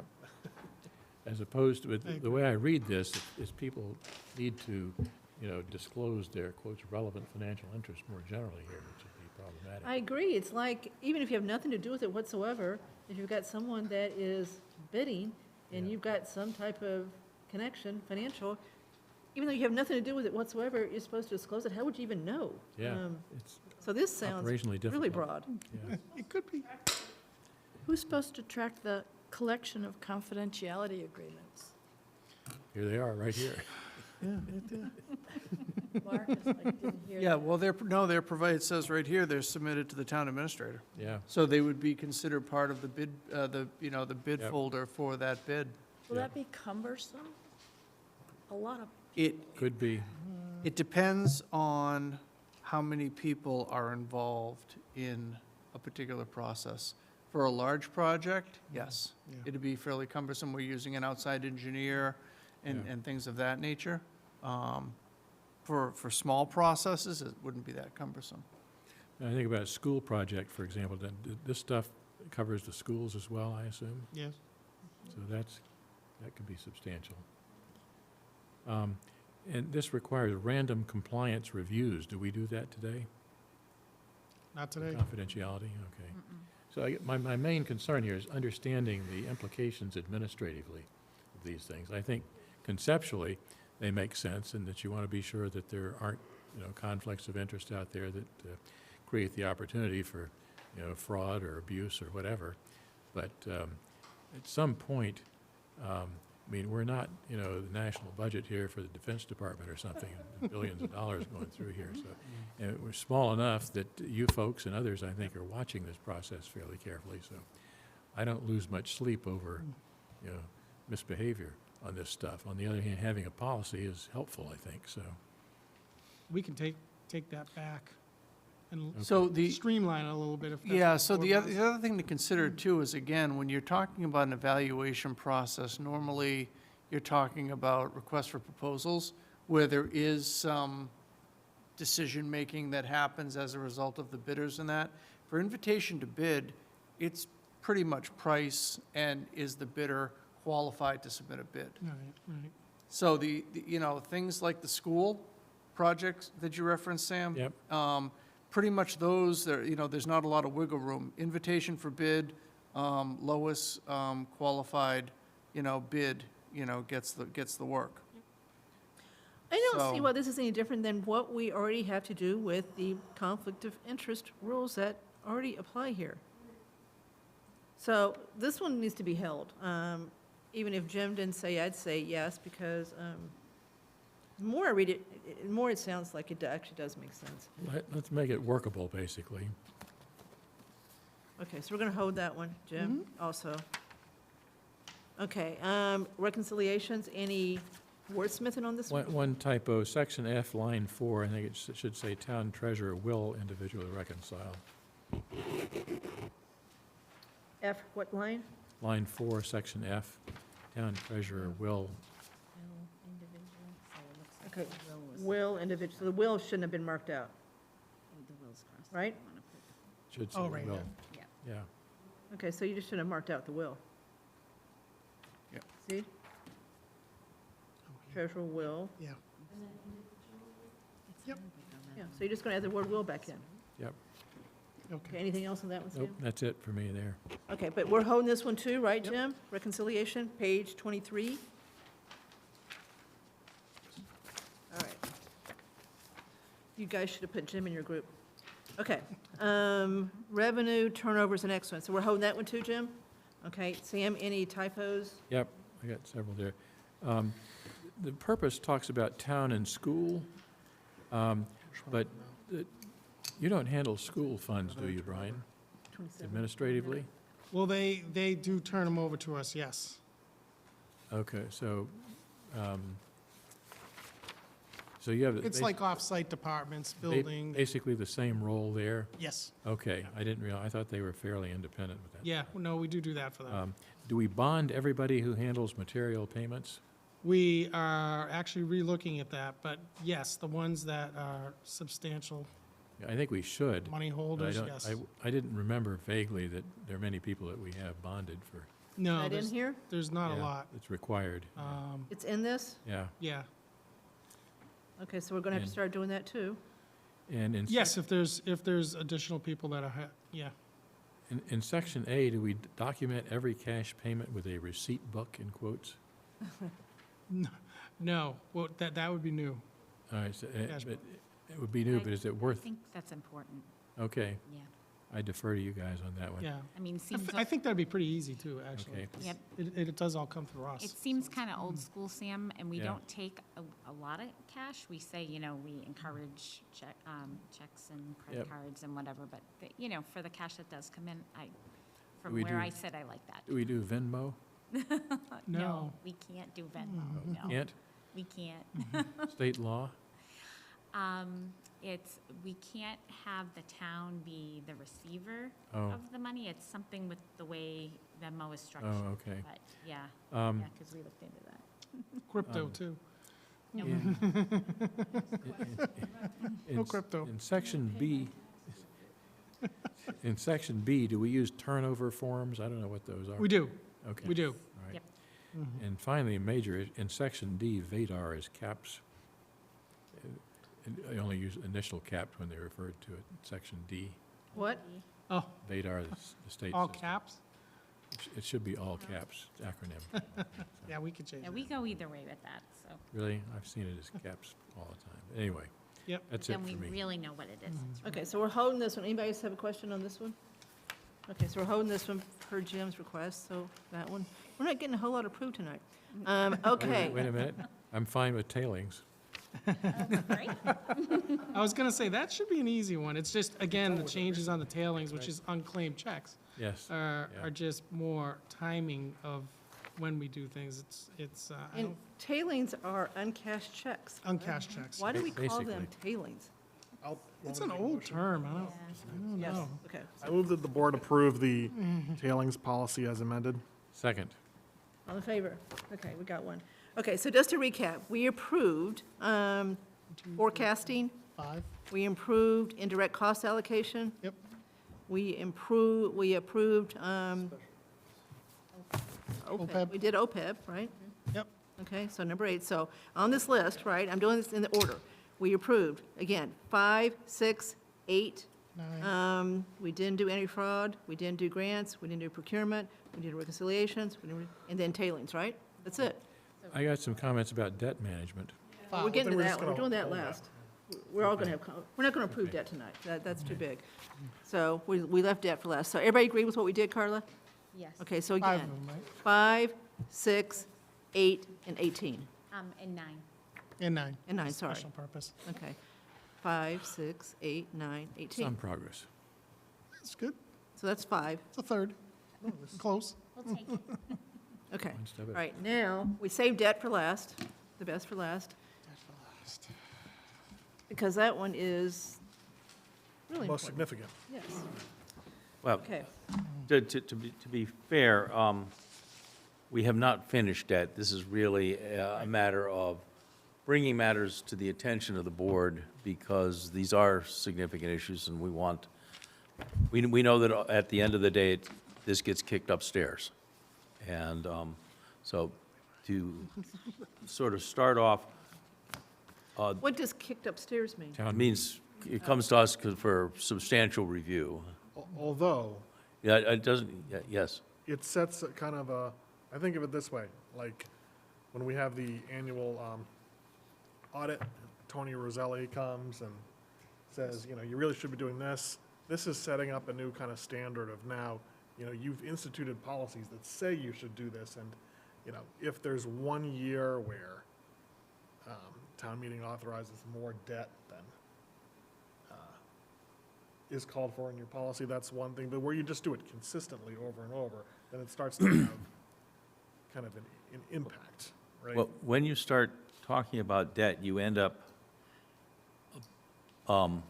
really setting yourself up for year after year violations of a potential policy. So just to start out with, the state wants us to compare, so there's sort of 4 guardrails. First guardrail is sort of applehood, pie and motherhood. It's thou shalt not borrow for longer than the life of the asset. That's not controversial, I hope. Nope. The second guardrail that the state sets up is that start with that the total debt of the town, which includes all of the water debt and any debt, including, Okay, does it include OPEB and pension liabilities too? No. no. Okay, that's an important question. So even though it's on our balance sheet as debt, you don't include that in our 5%? Okay, all right. No. So, but it does include things like the Algonquin debt. If the rec ever incurs debt, our share gets included. The state would like us to compare that debt to the general fund. That there should be a ratio that you should not exceed The debt or the debt service? the debt service to the general fund. We took a somewhat more expansive view, that it wasn't just the general fund, but it was all of the revenue of the town. And so that's why in this first one, we've defined a concept called total revenue. This is a way of increasing the denominator in some of these analyses. And that would include the water receipts, CPA revenue, ambulance funds, and we're now having a discussion about revolving funds, whether those should be encountered. That's not a big one. Because you're including it in the numerator, right? Pardon? You're including it in the numerator. so- Numerator is your debt service itself. The numerator is the debt service itself. The debt service is just the service on the total debt. He's trying to get the denominator bigger. Yeah. And so that is it's a modest but real deviation from the state recommendations. So the first guardrail is that the total debt service shall not exceed 10% of total revenue, not the general fund. The state would like us to say 10% of the general fund. So we've been slightly more expansive. The state would like us to reserve 2 to 4% of that debt service to service debt for the support of capital infrastructure, that is, the repair and replacement of existing capital infrastructure. 2 to 4 of the 10. 2 to 4 of the 10 for the debt service. This is a minor deviation from the state requirements. The state requirements would like you, if you ever fell below 2%, to then take whatever that difference is and reserve it in a special fund. Well, I guess this is naive. What else do you have debt for besides capital Well, projects? this says No, this existing capital. This is capital maintenance. So this is a roof, Oh, okay, repairs to the roads, things like, okay. so it's 2 to 4% for maintenance and replacement of existing capital infrastructure. That's separate and distinct from a major new building program, which is sort of the other typical option. So, again, these are the sort of minor tweaks to the state guidelines. But we currently have no debt like that. No, I'm not sure, but Brian? What's, You mean for replacement? Yeah, I mean, we don't have oh, any debt that we're paying for. no, the debt for the roof? That's, Okay, I thought you were implying in the future, so you're talking about something that we spent to replace something? yeah, because it's debt service. Townhouse. So, it's, Oh, it's maintenance and a replacement of. yeah. So, we're going to have to put a roof on the Finn School sometime. Versus new capital projects. Is that the distinction we're trying to make? The 2 to 4 is for something we're trying to, No, this is debt service. So if, for example, we had, I get what the debt service is, I get what the 10% is, but they want 2 to 4 of the 10 to be for a certain thing, right? And if you don't spend it for that, they want you to set it aside, they would like us to set aside, we chose not to set it aside, okay? to take a somewhat more liberal view. So aren't they saying they want 40% of your debt service to be debt incurred to replace something Yeah. So, for example, we, versus building a whole new school? versus building a whole new school, 40% of your, 20 to 40% of your debt service should be for maintaining your existing capital infrastructure. Okay.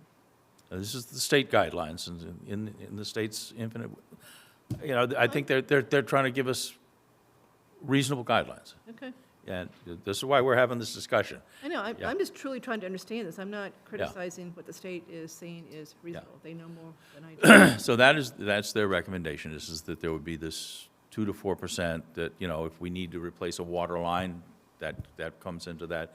If we have to, the culverts we have to replace that we're thinking about bonding, the debt service associated with that would fall into that. The school roofs would fall into that.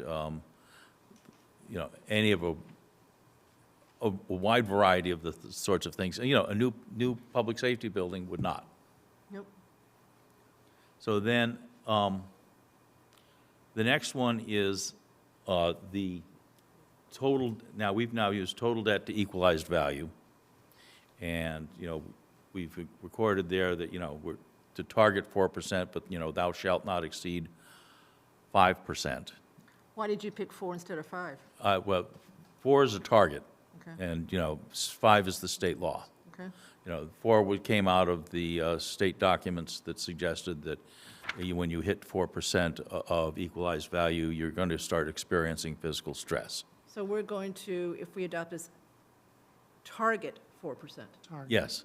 No, and then 5% is the state limit. The last guardrail is that the debt portfolio should be such that 50% of the total debt matures within 10 years. And a week ago Monday, we sat down with Jason, and again, these have been, you know, very productive and useful discussions, you know, because this is important stuff. And, you know, it's painfully clear that if we were to build the school as anticipated, we will blow through some of these constraints. We Well- would probably blow through the debt service as a percent of total revenue, and given, you know, what we currently owe, and we would definitely blow through the debt maturity limits. But not the But- equalized value. Okay, so. Yeah, but not the equalized value. And so what we suggested, what we discussed was coming up with specific wording that would be for a school construction. In fairness to the group, this is hot off the presses. I sent it off on Monday because I was tasked with drafting it. So this is a work in progress, but it does attempt to identify this. Now, I wrote the thing that's highlighted in yellow, which I refer to as the, honey, we've got to cut the credit card up clause. Which is to say, you know, if we were to do something like this, then it's going to sharply curtail our ability to borrow for other purposes. So again, this is a work in progress, and we are very interested, I think, in hearing the board's view, because you guys clearly have thoughts on this subject. So I want to start this one. I intentionally didn't read this one because I knew we were going to discuss it tonight. I knew we weren't going to vote on it. But I do want to look at this with an eye toward the Newry project to make sure that whatever we adopt, we don't basically cut the rug out from us as far as being able to fund the school if it were to pass, so that we've got a policy that allows us to do that. So this is why I want to spend a whole lot of time with this one. Okay, so this helps you telling us what you're doing tonight. But, and I agree with you as far as the parameters, that we would blow through most of them. So you've proposed an exception for that school debt, is how you are going to keep us from blowing through Right, those. and the state does permit you to violate the percent of 5%. equalized value for the purpose of school construction. Do we understand why? What the philosophy is? Do they just think school buildings are so important or so expensive they have to make that exception? I've never understood why they do that. I think you probably hit it on the head. You know, remember, this is a political discussion at the end. You know, you can't build when state reimbursements were more generous, this probably didn't become an issue, but I think it has become an issue, particularly for communities that don't seem that the state looks down on, like ours. So that would be my best guess is, you know, I've talked to people who were involved in the state a few years ago who said, you know, yeah, that doesn't apply to you. You're a rich community. So,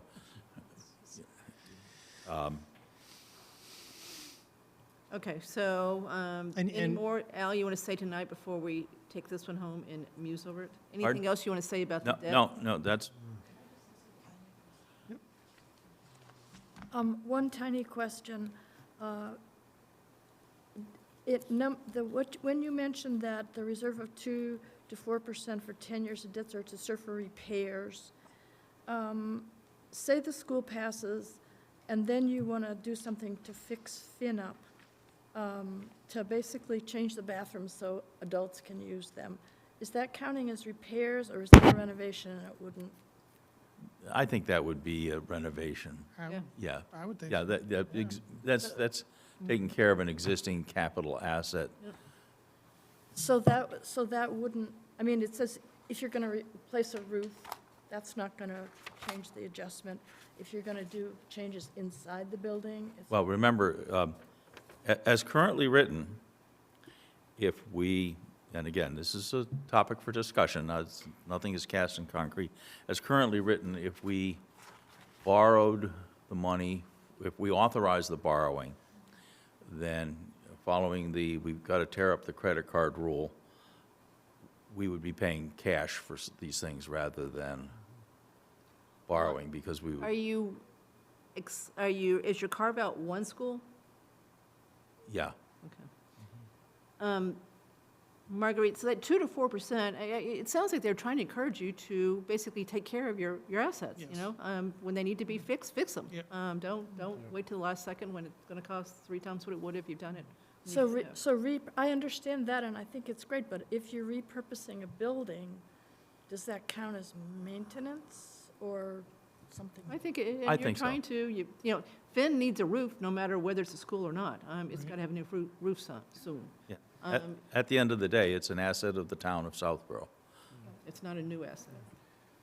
I'm not willing to tear up the credit card completely. I mean, that to me is a little absolute without some sort of a fallback there, flexibility around that is what I'd look for. So I know you and I have different philosophies on it. All right, so this is one that, I won't tell you about my secret credit card.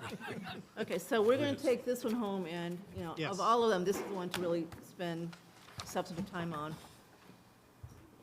Sam can fix the eyes and, And to be fair, the group hasn't met and discussed Right, so, the This is in school its exception. infancy. This came out of the last meeting, and at our next meeting, I'm sure we will have, so you're going to meet again to continue to talk about this? absolutely, yeah. probably a couple more times. Okay. And just as an aside, just to make it a better outlook, the ones that we haven't done, there's a couple that are very close. So we're not that far away from knocking off several of these. All right, so we'll just keep at it till they're done, then we'll go to the financial management policies, right? Yes. Okay. All right, everybody happy with that for the moment? Yep. All right, so Mr. Probst is now here. So we're going to now go back to Matt Probst's agenda item. He's been busy. He's been at the MTC tonight. And so now we will talk about surveys. And give Marguerite credit. She's been working with Matt on trying to get this done. Yeah, thank you. Won't take up too much of your time, but do want to share with you what I've been looking into so far. This is all about customer satisfaction and feedback surveys. As many of you are aware, we have an annual Southborough Citizen Satisfaction Survey, which has had some good response over the last several years, and we've actually gone through and worked through trends. And I'm not here tonight to share the results of that. We can do that for another meeting.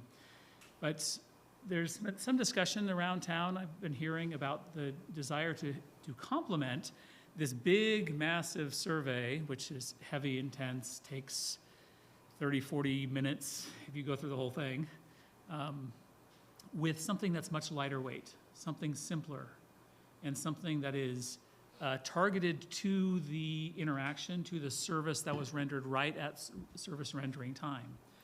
So as we all know, basically feedback is golden. We should embrace it. Good feedback, bad feedback, it's an opportunity to improve. We should cherish it like a gift. I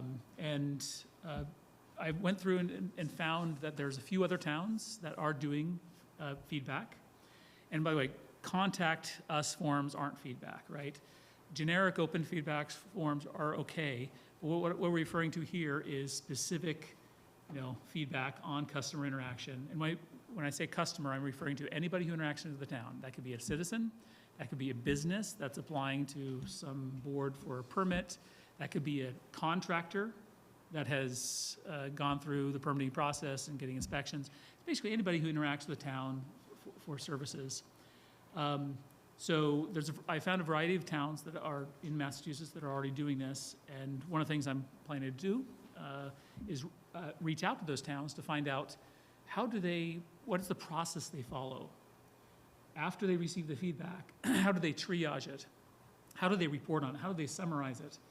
And how do they leverage that feedback? Because what we don't want here is to add more process. Add more process for process sake, and add more things for the employees to have to spend time on reviewing, et cetera. So I put together a few goals for basically we call customer satisfaction survey, if we were to design one. And what my intention here is to start thinking about and put together a design, then come back to the select board and town administrator with some ideas about how it might be designed. So the initial goals and ideas I put forward is, first of all, low cost, no cost, right? No additional cost for the technology, the tools. It should be, of course, lightweight for the people that interact with it and submit the feedback. So it should be easy, lightweight for anybody who's interacted with the town. Just like you go to the airport, you exit the bathroom, there's a simple, lightweight, one click, how did you like that experience? They know the context, they know exactly which bathroom you visited and whether it was a good or bad experience. Same thing with town. After you get done with completing the permit inspection, or after you complete interacting with the planning board for some process, what was the experience? And capturing it right post-interaction time. So preloading it with the context of the interaction to make it simple. Use some sort of technology and minimize the possibility of ballot stuffing, so somebody doesn't want to rail on some department or board. Look at opportunities for that. Minimize the effort required by employees and departments and boards to receive, triage/route, and process that feedback. Of course, that's independent from, independent from the actual work to actually incorporate the feedback. So, receiving and processing, understanding it, that's going to take some effort, but we want to minimize that effort. The incorporation of feedback is a completely separate, independent discussion. Obviously, we want to make sure it's easy to summarize the feedback, correlate across multiple submissions, and report on. So it shouldn't be we don't want to create effort and work. It should be something that's sort of automatic, correlation, reporting, et cetera. And the overall goal is to provide transparent visibility to the respective department that the citizen or the contractor or the business was interacting with, the town administrator, and the select board. And the last note I just want to share is that we all know that there's a positive correlation between employee satisfaction and customer satisfaction. When employees are satisfied, customer satisfaction tends to increase. There's also, interestingly enough, an opposite correlation, which is sort of a happy cycle that when customers are satisfied, employee satisfaction tends to raise. So there is a benevolent cycle here that if we can incorporate customer feedback into our processes, we believe that it can help town employees, board volunteers, committee members. They actually tend to be more satisfied as well. So again, our goal is not to rail on some board or committee or department, et cetera. It's just to be, it's actually to improve the process through virtuous cycle of good feedback. So I'm not here to report anything or a particular process. Just want to say, starting the process for investigating this, and I would love any of your thoughts as we work towards this. So are you proposing to do this through the MTC or yourself? We've discussed this as part of the MTC. Of course, the MTC curates and runs the town satisfaction survey, and we'd probably be using the same tools. MTC has a professional SurveyMonkey account that can do a lot of the correlation. So it's probably under the purview of the MTC. So tonight, are you just looking for our blessing to keep going and come back? Keep going, as well as any thoughts, any initial reaction. you might have, suggestions? Yeah. Well, my first question is, what bathroom at an airport has a button that you push and say, Seen this? I've never seen one? No, I've seen this, yeah. Yeah. Really? I've seen it. I've never seen it, okay, Yeah, whatever. If there's a Really big smiley problem faces. and it gets a ton of no's, they flood that area. Okay, so I'm going to start looking for that, so interesting. So, you know, I think you've outlined to me what you need, which is when you say the light touch. When do I do a survey? When it's 2 questions, right? Because you get asked for surveys for everything now, right? I'm not going to spend a long time on a survey. I did the town one, I will do that one, but not necessarily so. I think you got it nailed as far as what you need to end up with here. So I don't know why we wouldn't want you to go to the next step and come back with a specific recommendation as to what others are doing, what you think would work to help us improve what we do in this town. So I was thinking like, you know, some of the things that you mentioned, on one end of the spectrum is, you know, a permitting board, you know, it culminates in a decision, and it would just seem to me that if an applicant didn't get the relief that they're looking at, that, you know, they naturally would say, no, I'm not satisfied, right? But, you know, like the important questions there were, do you feel like you were treated fairly? You think you were treated with respect? Timely? Timeliness, yeah.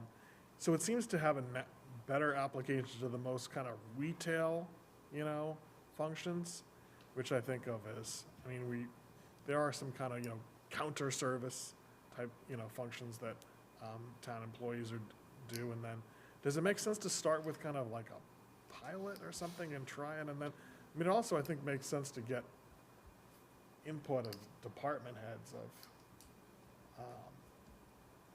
what their views are, where would be a good place to put it. I mean, I can just offer one example of where, I mean, one time I had a water problem, and I called the DPW, and this was before I was in the select board, but I called, and I thought they did such a great job of responding to and taking care of the problem. I thought, okay, I'm gonna call the DPW and just say, I just wanna think this person did a great job, you know? So, I think that might, like, those type of kind of service calls might be an example of where there could be a role for it, you know? It's also hard because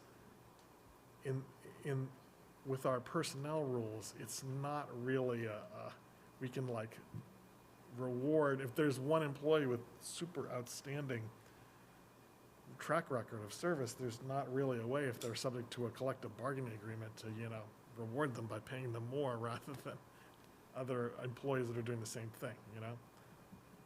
Yeah.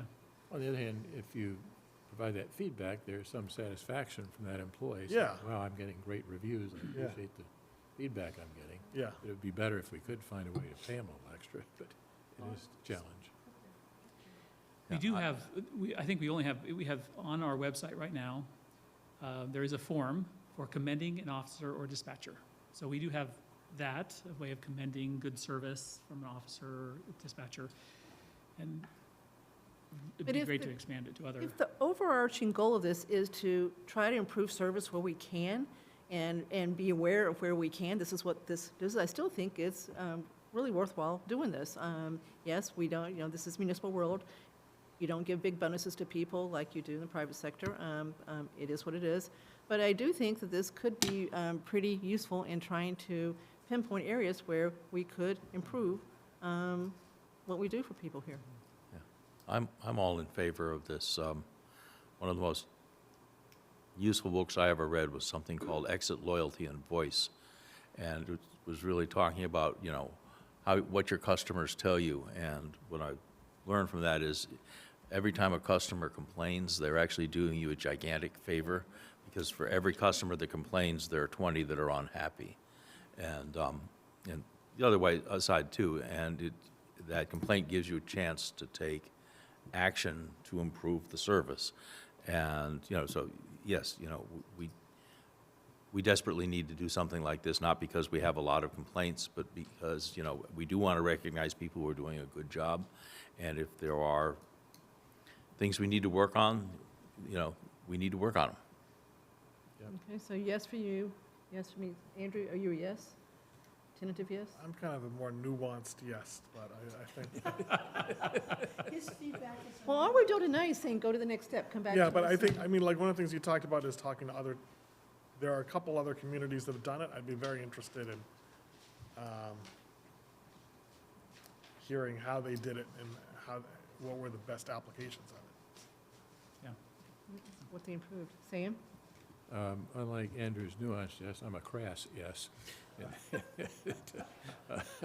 I think it's a great concept. I think there's some interesting opportunities and options here in the sense that if you talk to other communities, one of the questions I'd ask is not only what have you done, but what positive results can you demonstrate out of it? So what did you find that you were able to actually change and improve, to give us some ideas about that? And to Kathy's point about the ability to get people to respond, I've always felt that gathering information at the point and time of service is critical. And so that's hard in many contexts, as a matter of fact, because somebody gets service from the town and they're not here in the townhouse or wherever department is providing the services. So getting them to sit down and key in a response to questions is a challenge. I also think that there's value in what I think of as sort of raw, unfiltered data, in the sense, just crazy example, if we actually put a terminal at the exit to the townhouse and somebody had a chance to click on a button, how was your experience at the townhouse on a 0 to 5 scale or something like that, regardless of what they were doing at the townhouse. Collecting that data is not all that specific, but it certainly could give you a feel for the general response from people who come through this building, which I think could be something of some value, but certainly not sufficient to, change procedures or whatever to be more responsive. So I think there are a number of dimensions that you can get value from as you think about these kind of things. And again, being able to weed out dissatisfaction from you get an answer you didn't like versus the process was good, and I still didn't get an answer that I didn't like. But that is value, and many people will tell you that kind of thing. Other people are going to tell you, I didn't like it in any sense. But beginning to ask those kind of questions and seeing the answers you get, I think, can tell you where there's better information and where you're probably not going to get very good information, and focus on the places that you think you can get value and provide useful feedback back into the organization. So it's sort of, in my sense, Okay, Sam, exploration. it's a crass yes, right? Yeah. Okay. Yeah. All right, so yes, Marguerite, you're a yes, right, because you want to do this? Yeah, and mine Andrew's is, a nuanced yes, I'm a yes, Sam's a crass I'll say yes. yes, yeah, and mine is just very quick. I mean, it is a better method of communication than reading it in a comment on my Southborough, right? Anyway, just Yeah, saying. those are useful too, though, They actually. are. Well, remember how, that she doesn't do the anonymous anymore, so you don't get many comments. Okay, so it sounds like you've got 5 yeses, 2 a little bit tentative, 3 pretty hearty, to go forward. Okay, thank you very much. Thank you for coming back. Thank you. And all the stuff that you do. Okay, yeah. So Andrew has requested a 5-minute break, so we'll take a 5-minute break, and we'll be back.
No?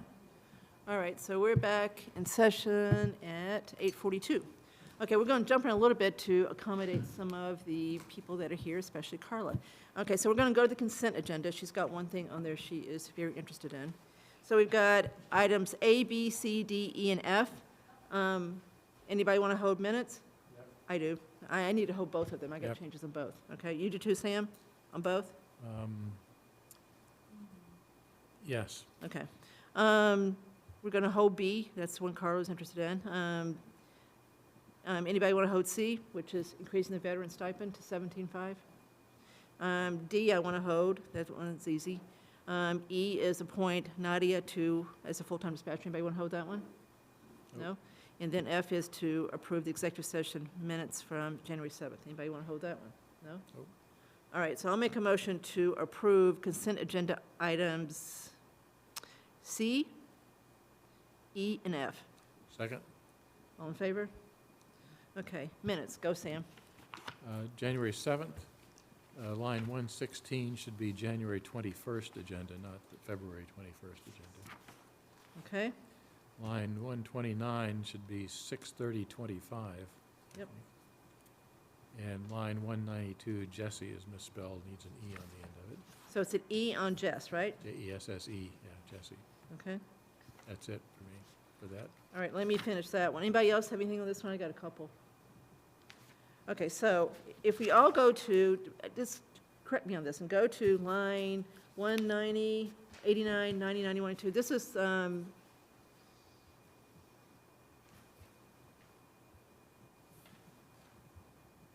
okay, so I got to Jesse too. So start at the top. She stated the board has one seat on the, I would say, reorganized trust, capital T, and 3 people have submitted applications for the 5-person board of trustees, not committee. So replace committee with board of trustees. So that's my 2 things on that one. But I've got a substantive one. Where did it go?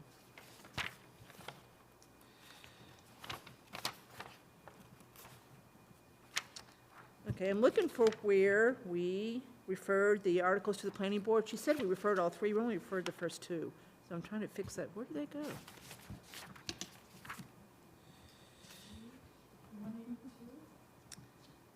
I'm looking for where we referred the articles to the planning board. She listed the 3, we only referred the 2. We got to get rid of the 3rd one.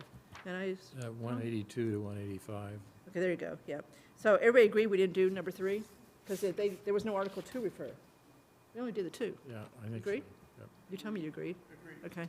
All right, so Bridget, just get rid of number 3. We haven't referred that one yet because we haven't seen the article. Yeah, okay, that's all I've got. Anybody else on January 7th, right? No? That's Or is all. that- Okay, so I'll make a motion to approve the amended minutes from January 7th. Second? All in favor? Okay, now, January 15th. Sam? Yep. It was a Zoom meeting, and so it needs a new header on it to reflect it's a Zoom meeting. Yep. And there were no documents discussed. Yes, I think she copied There, this from yeah. this, so I agree. So that Yeah. last document thing has got to go Yeah, away. So yeah. Katie did these, right? Right, yes. Okay, so No. Katie, who's going to fix these? Katie? Okay, so she just got to make it a Zoom and then get rid of this thing at the bottom because Right. she's just picked that up from Melanie's, Cut and paste, these yeah. minutes here. Yep. So they just need to be deleted. There was no document. So that's it for that one? Yep. Okay. So I'll make a motion to approve the amended minutes from January 15th. Second? All in favor? Okay, now let's go to Carla. So Carla would like to support, I assume, the amended job description for the assistant town accountant that has been through the personnel board, right? So come on up, Carla.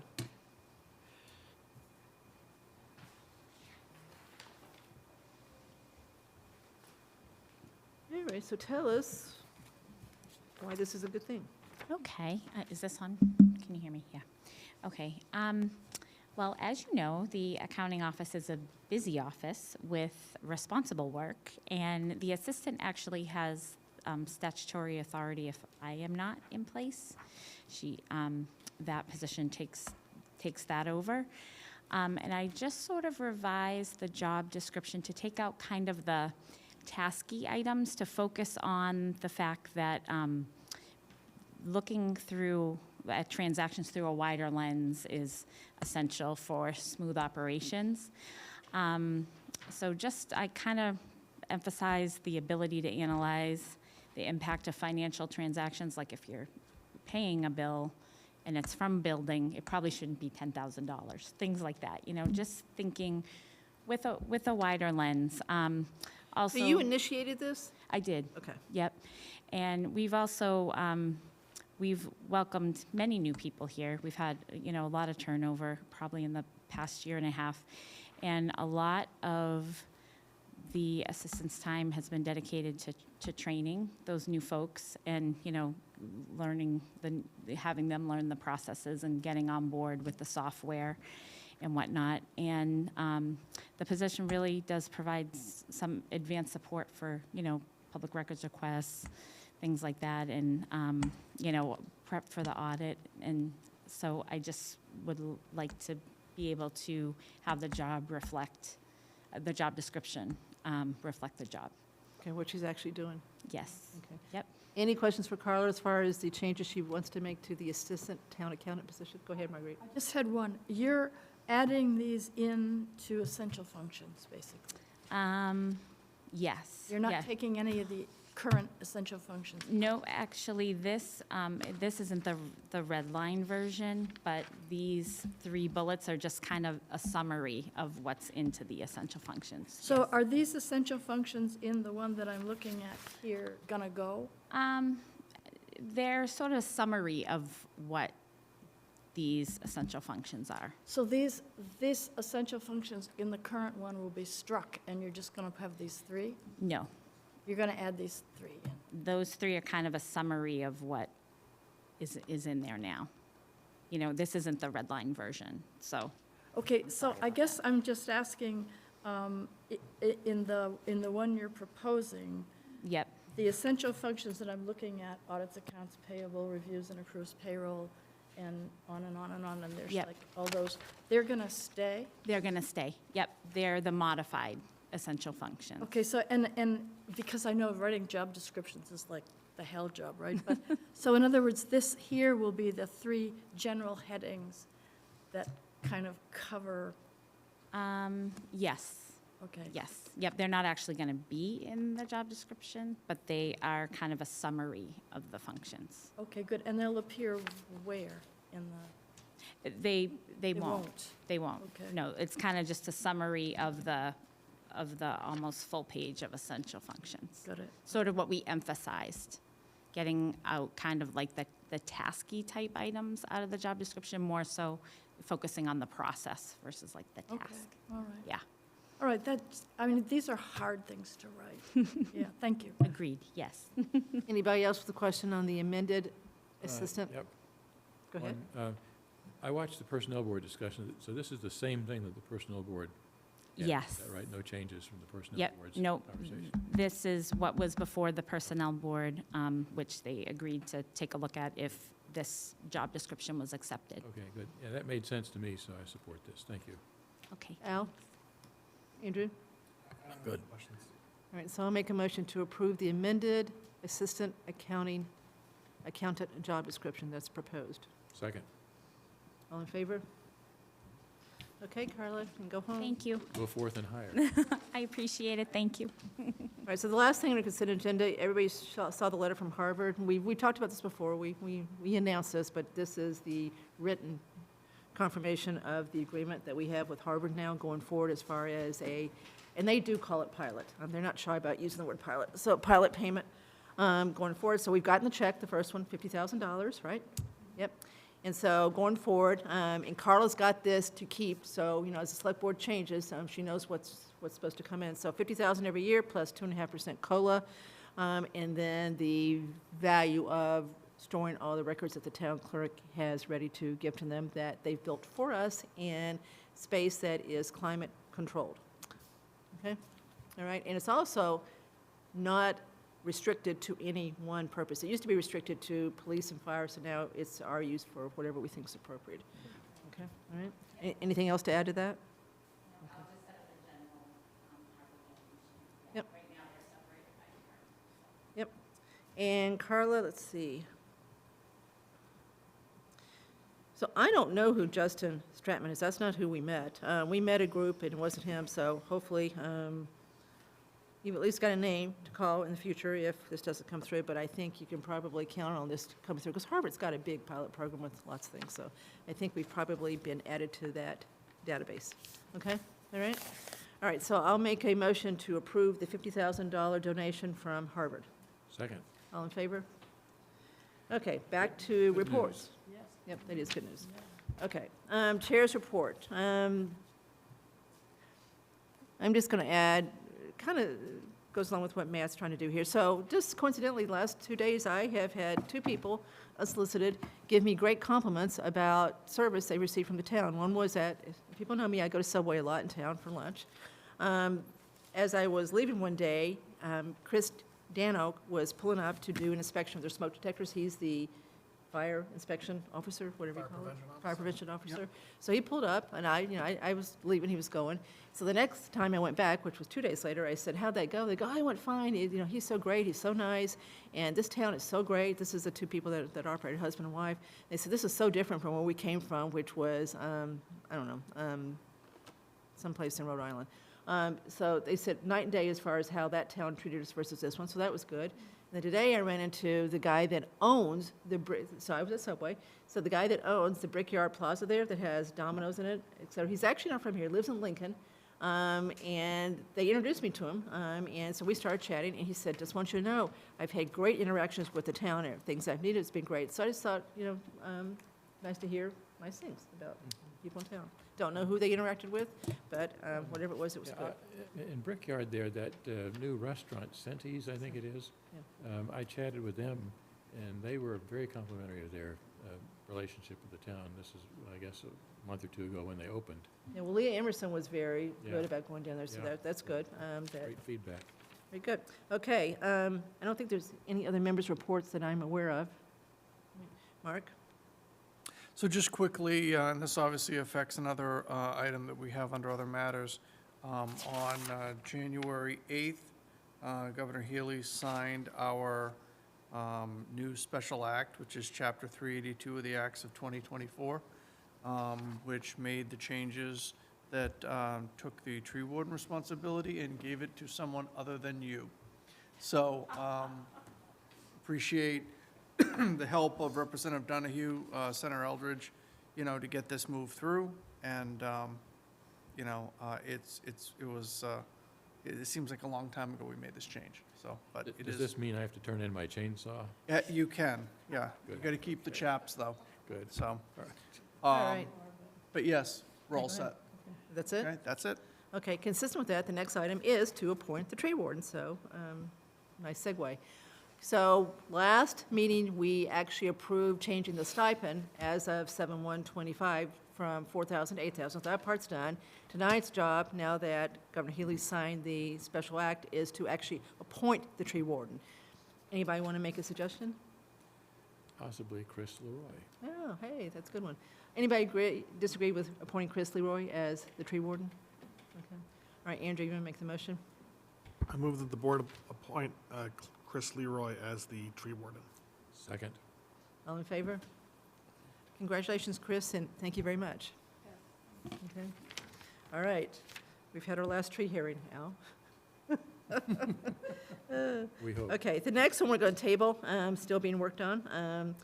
Then next is Al is going to update us on the wastewater project that he has been so hard working on. Hey, we're ready.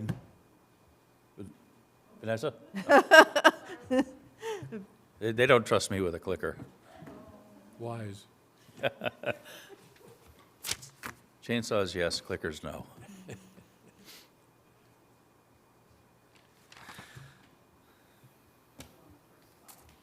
So this is I wanted to make sure we had an opportunity for the board to actually discuss in a little more detail sort of some of our options for wastewater treatment for Route 9. And, the journey of 1,000 miles begins with the first step, and we're starting to take the first steps. Next slide, please. Next. This is really about our shifting tax burden. we've gone along just more or less fine for the last close to 300 years. But I think everyone here is familiar with the fact that the tax burden has been slowly but steadily shifting onto the residents away from the commercial and industrial properties. And that if we wanted to return to a CIP to residential ratio of 80-20, which is our historic average, we need about $150 million worth of development. And the Route 9 corridor is the only area that can conceivably accommodate this sort of gain in value. Next slide.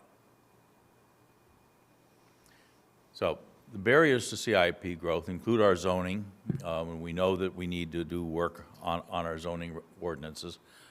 We got some reputational issues which we need to deal with. But a major issue that has consistently been brought up is the lack of wastewater treatment for Route 9 properties. We have parcels on Route 9 that don't perk or perk poorly, which limits the available uses and the available value.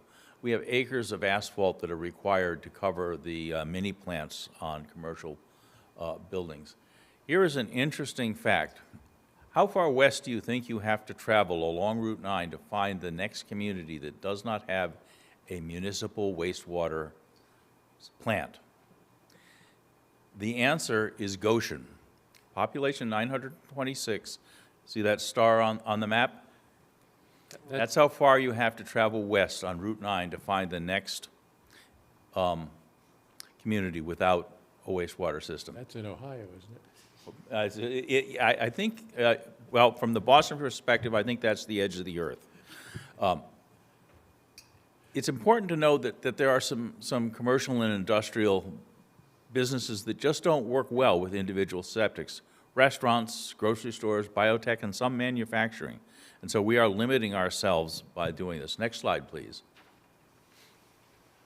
There are some substantial benefits to having a wastewater system. It makes our town more attractive to a variety of businesses. Just to give you a little flavor here, a restaurant generates 8 times as much wastewater as a commercial building on a square foot basis. Gives you an idea about why we have relatively few restaurants in town. It makes undeveloped parcels developable and, by extension, more taxable. It reduces impermeable surfaces. That's a big issue for stormwater management.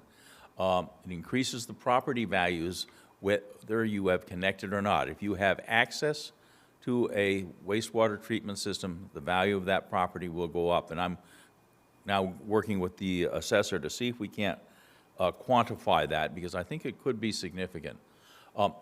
Treated wastewater can also be used in the place of drinking water for some applications, particular irrigation, making this, a green solution, rather than taking this valuable asset of drinking water and using it for lower value applications. And it provides better monitoring and control of what goes into the environment. Next slide. So, progress to date. We've had 3 studies that have been completed in the last year and a half. They've identified some design options. They've identified some short and medium-term volumes and some possible disposal sites. Over the last 3 months, I've taken the lead with a small group to begin to investigate how we would take the next step. I sat down actually with town council. We have not yet reached the we are a committee threshold or a subcommittee, but we will be there shortly. Next slide, please. So, recent activity. We met with the Framingham DPW. They were very willing to discuss connecting into their system to access the MWRA Deer Island plant. We spoke to the MWRA. They're not terribly excited about taking our water. It has nothing to do with us. It has to do with the fact that they are still connected to a lot of combined systems which combine stormwater with wastewater, and so they have peak loading problems.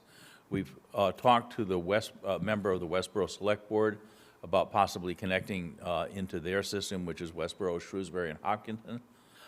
Their system is currently at capacity, and they are interested in expanding capacity. they think that they're going to have a challenge getting a permit to do more surface discharge. Surface discharge is where the treated effluent goes into a body of water, typically a river or stream. There is, we think, an opportunity for regional cooperation, and we're going to have to poke at that some more. But, you know, both Westboro and Marlboro in particular, and also Northborough, I think, are looking for solutions. Al, why do Excellent. you have your parentheses the way you do? With Pardon? Why do you have the parentheses the way you do? Those are the current system structures. Yeah, that's right. Here together. Those describe existing systems. And Framingham is by So itself. Marlboro and Northborough has one together? Yes. Marlboro Yeah. processes for Because North. Southborough doesn't have one with Westboro. Well, that was the idea, is maybe Southborough, Westboro, Shrewsbury, and Hopkinton could work together. Okay. Next slide. We've had discussions with Weston and Sampson, one of the authors of one of the studies. They confirmed that surface discharge is going to be difficult to do from a regulatory perspective. The ground discharge, which is essentially a sophisticated leach field, is the most practical option. With ground discharge, the treated effluent is cleaner than it is in a typical septic system going into a leach field, which means we can use the effluent for irrigation. Wastewater systems have substantial economies of scale. Bigger is better, which is kind of the emphasis for why it might be interesting to look at a regional solution. The other thing about wastewater systems is they can be designed to expand incrementally as people connect. We had a very good discussion with the Mass DEP. They confirmed that ground discharge is the most practical method. They're very willing to help. They suggested that sort of there's a major milestone, which is the integrated plan. It may now actually become, I've just had a conversation with them today, that there may be something called a comprehensive plan, which is a little better. The comprehensive plan really focuses on wastewater. An integrated plan focuses on your water system, your stormwater system, and your wastewater system. So essentially, anytime water flows in your town is part of the integrated plan. But we may want to only focus on a comprehensive plan, which would only focus on wastewater. Next slide. Say that again, what you just now said? Pardon? Say that again, what you just now said? We may want to focus on what? Wastewater. Comprehensive plans, On a wastewater. comprehensive plan targets just one source. An integrated plan looks at all three types of And water. that's their terminology? That's their terminology. We met with Veolia. That's a national company that manages water and wastewater treatment plants. A lot of communities hire companies like this to actually manage their treatment plant. It's a very specialized activity, requires licensed operators. Veolia does have a regulated utility division that owns and operates water systems and wastewater systems on a private basis, which means they would build it and operate it as a private utility. This is apparently common in the Mid-Atlantic states, New York, Pennsylvania, New Jersey. It's essentially no different than NSTAR or Eversource or National Grid. It is a regulated utility.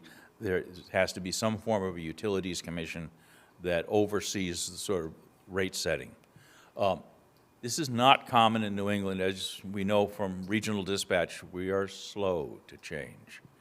But I think this is worth pursuing, particularly it is attractive from our town finance perspective because we don't own the plant, we don't build the plant, we don't have to fund the plant or the system. So there is a substantial benefit to us, but this may be a challenge to do. Next slide, please. We've begun to meet with Route 9 stakeholders.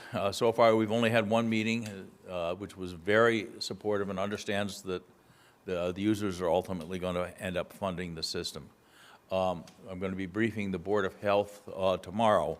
I've had a conversation with the health agents because it's quite obvious that a local knowledge of soils is going to be important in trying to identify disposal sites.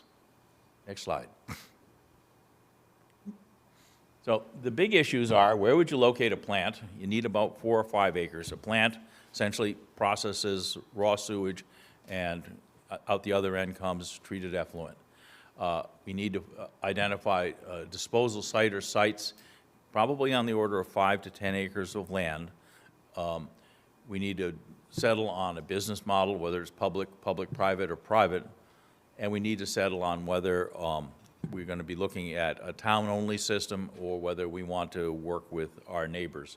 And then we need to look at, is this only for Route 9 or are there other areas? There are some reasons why you might want to connect to schools. Schools have intermittent flows, and a wastewater treatment system really wants to have a consistent biological process going on.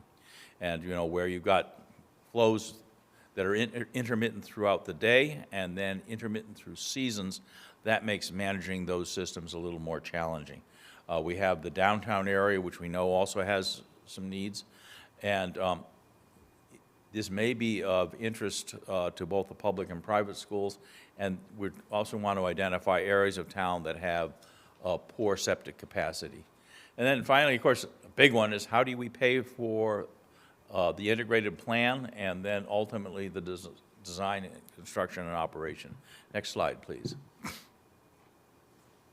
So we need to brief the Board of Health, the Planning Board, and the EDC, continue our outreach to stakeholders. We've got to have some discussions with the schools. We have to understand the integrated plan versus comprehensive plan requirements. Start looking for funding and have more discussions with Westboro and Marlboro. Really sort of start the discussions with Marlboro and open the door again with Westboro. Next slide. Near-term goals, like summer, late summer, to decide whether we really want to proceed with a plan, and then in the fall, fund the plan and start work on that. So this is sort of the intermediate step. It's an ambitious goal, but we've been making actually good progress, steady progress, and I'd like to continue to press forward. So when you say select board decides whether to proceed with an integrated plan, likely 6 figures, is that low 6 figures or high 6 figures? I don't know. Okay. But I'm guessing it's not low. This is akin to the study that is currently underway for the Neary School. It's the same sort of idea, identifying and refining design options to say, this is where if we're going to do this, this is where it's going to go, this is what it's going to cost, and this is who we're going to serve. So this is my understanding is it's a pretty substantial engineering enterprise. So I thought before you said we were going to focus on comprehensive and not integrated. Well, we have to sort that out. So the term comprehensive arrived at my doorstep yesterday. So I got a hold of the DEP, the guy who's been very helpful and supportive, giving us lots of information, and so I said, can you give me an example of an integrated plan? What do I know? And so he did, and then he also said, well, then he sort of explained it in a little more detail about how an integrated plan integrates drinking water, stormwater, and wastewater. And we already have a drinking water system that we kind of have a plan for. We've got a stormwater plan. We don't have a wastewater plan. And so he said, if you're only going to focus on one, that's called a comprehensive plan. And so I think I had that conversation after I wrote the slides. Okay, understood. This is, we're moving the ball forward. Real-time development here. So if this schedule were to pan out, we might be able to bring this to a fall town meeting. Yes. Okay. Yeah. I think we also want to see if, this is a potential candidate for a one-stop sort of grant. I think looking for money for this is something we should do. And there's a lot of work to do, a lot of moving pieces. If it turns out to be something that is beyond just Southborough, if it's a regional impact, that would really help the one-stop, the old Mass Works program likes those regional things. And from what we've seen, there is a real need for additional wastewater capacity in this area. So it just depends on who's ready to do it and who's ready to work with us on it. Hard to know, hard to know at this point. These are aggressive goals, you know, but if you don't set an aggressive goal, you know, you shoot for the stars and end up with a chorus girl. Well, this was excellent, Al, good job. Yeah, so that's where we stand. Okay, let us know what we can do to help you move forward. Don't worry. Okay. Any questions for Al? No, one thing I just will point out in terms of funding sources, we've had great success with Community Compact. And if we do a regional approach, kind of like we just did with, you know, with this camera system for our water system, you know, that may be something they'd be interested in looking at. And 6 figures would fall within their funding range. Good. All right. Okay, next item is the possible creation of a new entity called the Cemetery Commission. Want to come over, Bill? Is he here? Bill was in the audience. Is Bill here? Was no longer. He's no longer. All right, well, he's written a memo that everybody should have. One, please.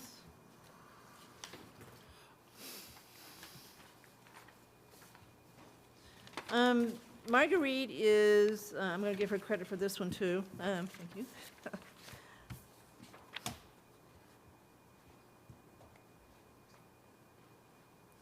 I think so far we have supported pretty much anything Mr. Cundiff has proposed to us. And so let's see what everybody thinks. I'm not one that is necessarily wanting to put together another commission. I mean, he raises a good point here. We got to start looking for land for new cemeteries. So he's given us a good, he says it's 10 years, we're going to be out of land. So we know we're going to have to do that. So we're going to have to get a process in place to do that. So that's one thing. He was also concerned about some of the smaller things that sometimes you have to make a decision on with the cemetery. And we had one that we've done this past year. And that maybe some people don't want to come forward publicly and do it. It's something that they feel uncomfortable, so he felt like the commission could handle that. That one, to me, is not that compelling. I still don't see why we can't delegate that to him completely, so we can talk about that. Anyway, Marguerite, you want to make a contra case here for doing this? This sort of came up, I was in a meeting at the DPW about something else, which I can't remember what it was, and Bill said, you know, I'd really like a cemetery commission. And I think part of it is, there are things like the old burial ground has a tree growing up out of a grave, and nobody can call in a work order because nobody knows they can call in a work order to say, can somebody cut the tree out of the grave? So it's basically, part of it would be that there would be eyes on the cemeteries of people that would have an interest in maintaining that everything was going well with them.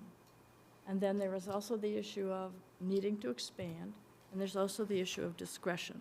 And I think, I mean, I don't want to speak for Bill, but insofar as I understand, he would appreciate some assistance with that side of running the cemeteries. And it would require an amendment to the special act where the DPW took over the whole cemetery. And as I understand, there was sort of a conversation that was going to happen with Jay Tallerman, but then there was maybe, it was decided we'd put it off for a while because maybe it wouldn't be a standing commission, maybe it would be more of an ad hoc thing, and Bill said no, he wanted a standing one, so that's where we are on that. So I've talked to him since this, and he's not going to die on this one. So I can tell you that one, this is not his biggest issue by far. Yeah. So he's fine with what we decide. But remember, going back, 2 select boards, 1 select board? We've tried to make a really big effort to not add any new committees and try to streamline what we have because we don't have enough people to serve on them. We keep rotating the same people through them. We've got lots of vacancies. We did just get rid of the Public Works Planning Board, which was totally ineffective. So I just can't say that I'm too excited about doing this, at least at this time. He needs to speak to it. I spoke to him on the phone tonight, and I said, do you want elected or appointed? He said he wanted appointed by the select board. He said 3 people for 3-year terms. So he still has an interest in doing this, but I think he really needs to speak to it. I understand what you mean. We don't need another layer of bureaucracy, but he seemed to think it would be helpful. Andrew? Yeah, I don't support it. I think that, just for the reasons that you mentioned, Kathy, that we already have a lot of vacancies. Our objective should be trying to reduce and streamline the number of committees, boards, commissions that we already have, rather than creating new ones, and I'll just leave it at that. Sam? Yeah, I guess I'm on the fence on this one, in that I've heard Bill talk about this, and I think there are some things that a committee could do that would be helpful to him. On the other hand, I'm not sure, how helpful relative to the sort of administrative overhead for another committee that's sitting out there. I mean, I think there are a couple of very specific issues, like the cemetery expansion, to me, is a good opportunity for some sort of an ad hoc kind of committee to look at that particular issue. I think there are some possibilities there. In terms of other sort of operational things, we've got staff in DPW that manages the cemetery, basically. So in Marguerite's example, why can't the DPW cut that tree down without, Nobody calls them about it. well, why aren't they looking at it to see I mean, what we needs to could be do done? Well, that's exactly the point. There is nobody looking Yeah. at that. It's everyone saying, oh, that tree's growing, it's terrible, why doesn't the DPW do something? But there's no chain of command to do it. There are cemetery commissions or committees in just about every town around us. Some of them go directly to the town administrator, some of them belong to the DPW, some of them meet once a year, some of them meet once a month. And so I looked around to see what there was, and we are a town that doesn't have a committee or commission with that particular purview. Usually it's 3 people, usually they know the cemetery well. Maybe it's worth looking to see how some of the others are structured, and what their charge is, what their responsibility is. Northborough's is, Instructive. oh, I'm sorry, Sam, go ahead. We know, I like to see what other people do too. I think it's instructive. I don't think we should necessarily recreate wheels sometimes, and other people do things, we can copy them. But to quote Jim Cleary at many town meetings, I don't really care what anybody else does. This is Southborough, so let's do what's good for Southborough. So I'm not convinced it's because others have done this. I just, I still like us trying to streamline our committee structures so that we end up with less vacancies and different people on these committees. I might suggest the 2-for-1 rule. If we start one, we got to get rid of 2. We got rid of 1. Well, yeah, if we get rid of 1 more, then we can add 1. And, the world does evolve, but Oh, no, Public Works Planning Board, and then the other one was Shopsy. okay, so we got rid of 2, but we added 21 Highland Committee. yeah, so That's we got to get rid of 2 more. Oh, my God, we sound like we're French. This is 21 Highland terrible. Committee. Did we do any others? Tricentennial? Yeah, that's a new one, yeah. Yep. That's ad hoc. That's ad hoc. But the point is that there are things that are falling apart in the cemeteries. The metal doors on the crypt on 85 are rotten at the bottom. They're sitting there. Historical had to deal with putting a roof and facilities on the tower in the rural cemetery. And there's a retaining wall that's bulging out. It's going to collapse. And the problem is you can't get heavy equipment in there because it's got graves under it, right? So these are like major problems, never mind the trees, and they really need attention. I think Bill thinks he needs some attention. The retaining wall is a money issue, though. That's been there for a while, and they've gotten kicked down the road here. So Well, the commission's not going apropos- to help with that. Apropos of that, if I could ask someone who's here who has been part of the acquisition of part of the rural cemetery to maybe speak about the retaining wall and explain why it would be helpful to have somebody with some knowledge of that look at the problem. I mean, Bill doesn't mention that in this memo, Marguerite. He says two things. Need to figure out where we're going to expand to, and some of these routine personal requests might be better off being funneled through a new commissioner. He didn't talk about, okay, I'm not married to it, but there is a problem with that. The wall's going to collapse on the graves. so my guess is he believes that DPW's responsibility is to maintain the cemeteries like everything else, right? I think so.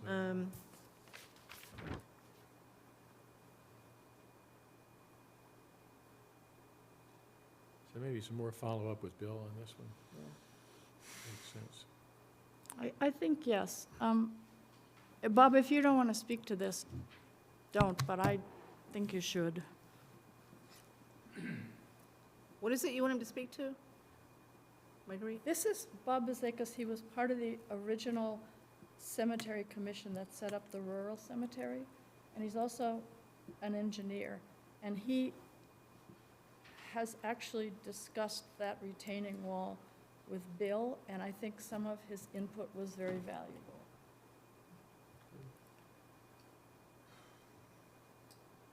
And he knows the, Not to put you on the spot, do you want to comment? You don't have to.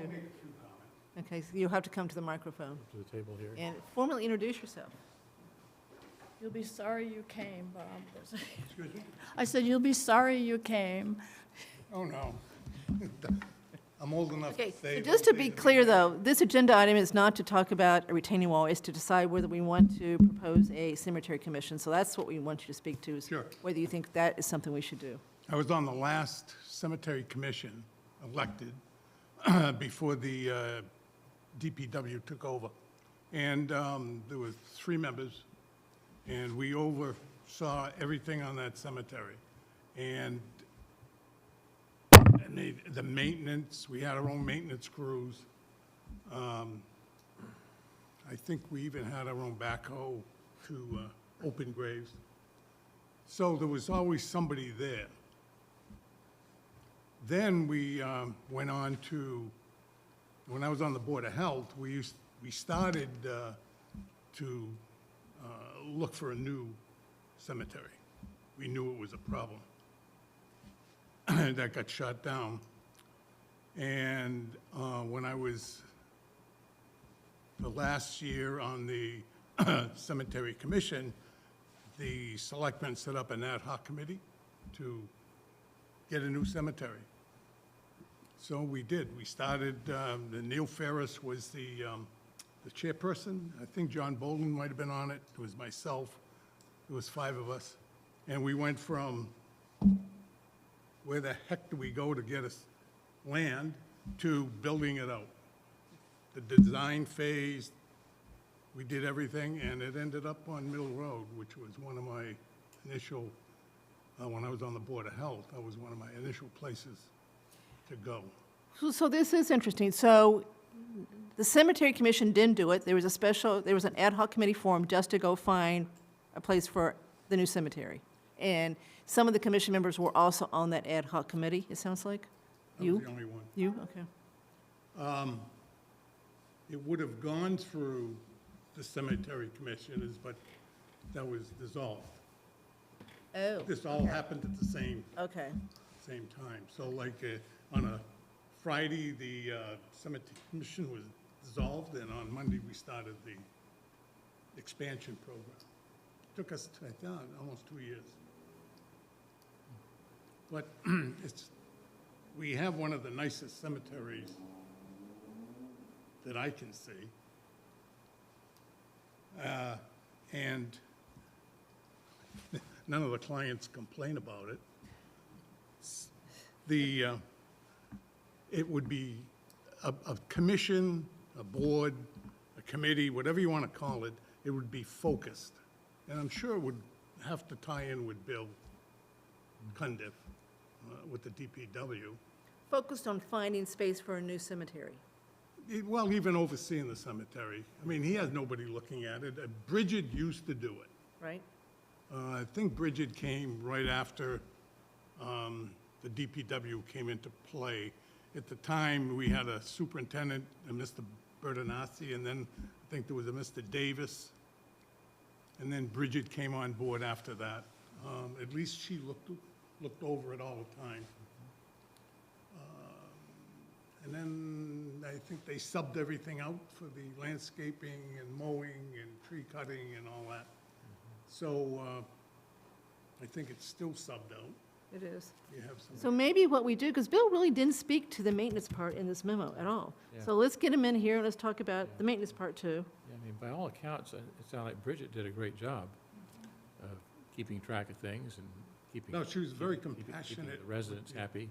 with Many the people say she did a wonderful job with them personally. You know, she just retired. Do you know that? Yeah, yeah. She just retired. Okay, so let's table this for tonight. Let's get Bill in here and let's talk about the maintenance part, in addition to what he's got here, and then make a decision. It sounds like the DPW used to handle all that, so my question is, what is keeping DPW staff from doing the same thing now? Okay, so we can ask him that Yep, question. okay. Okay. So I'm very glad you came tonight. Excuse me? We may have a job for you.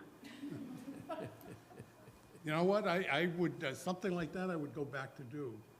Okay, I'm not joking Really either, so, enjoyed it. yeah, okay. Building the new cemetery was, we had a great crew on the board, or ad hoc committee, I should say.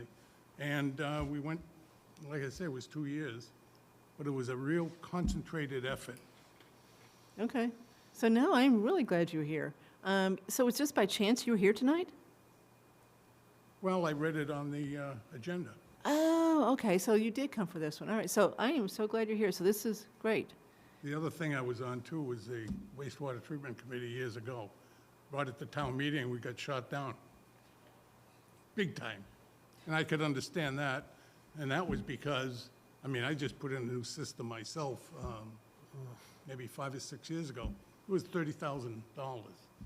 So you spend $30,000, you know, you don't want to connect to a regular, Right. yeah, a system that's going to cost you how much? So, and we have 2 treatment plants in Southborough now. We have one at Wedgewood that I was involved in because I was part of that project. Yep. In And Madison we have Place. one at St. Mark's. There's one at You got one in Madison Madison Place, too. Yeah.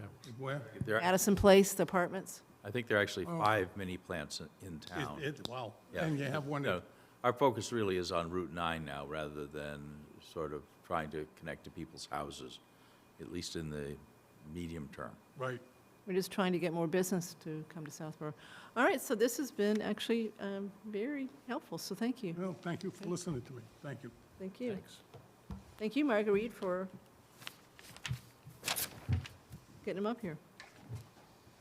Okay, this one's easy, X. So Mark brought this up. Remember that our meetings in February are 3 weeks apart because of school vacation. We always try to not meet during school vacation because typically someone has someone that is school age and they go away. Andrew has said this time he's actually not going away, but I actually am. So Mark has got, and just so you know, Mark has got his spring break dates already set, so we're not upsetting him if we don't change this. So the thinking was maybe people wanted to just move it back to the normal schedule, the 18th. I'm just saying I can't with what I've got planned. It pushes me too close to my trip. Go ahead. You want to talk about the date? Yes. Okay. With regard to water rates, Matt Abrams, who's our water consultant, he won't be able to make the 18th, the week of school vacation. All right, so that seals it, Well, right? thank you. Okay. All right, because remember, we're supposed to start that the 4th and then finish up on vote on the 25th. Right, that's Okay. where we're going, so, All right. yeah, So good. okay. Helps me. Okay, anybody have a problem sticking with the 25th as our second February date? Okay, all right, again, Mark's going to go to Florida. We're not upsetting that. He's going to get a spring break games in. He's got that all planned either way, so either way works with him. So we're just going to stick with it, right? 4th and 25th. Okay, then let's just reiterate what's going to happen Saturday. Don't forget, Saturday is our budget summit. So we're going to start at 9. There's only 3 departments. We're going to start with fire, and then I believe it's DPW, then police, right? Then we're going to have pizza, and then we'll just have a budget discussion while we're sitting around eating as far as where we really stand, anything else we want to talk about, et cetera. But we got the 3 coming in. I hope everybody's ready as far as the liaisons. Right? Okay. All right. And the next one we've already alluded to when we talked to Ellen.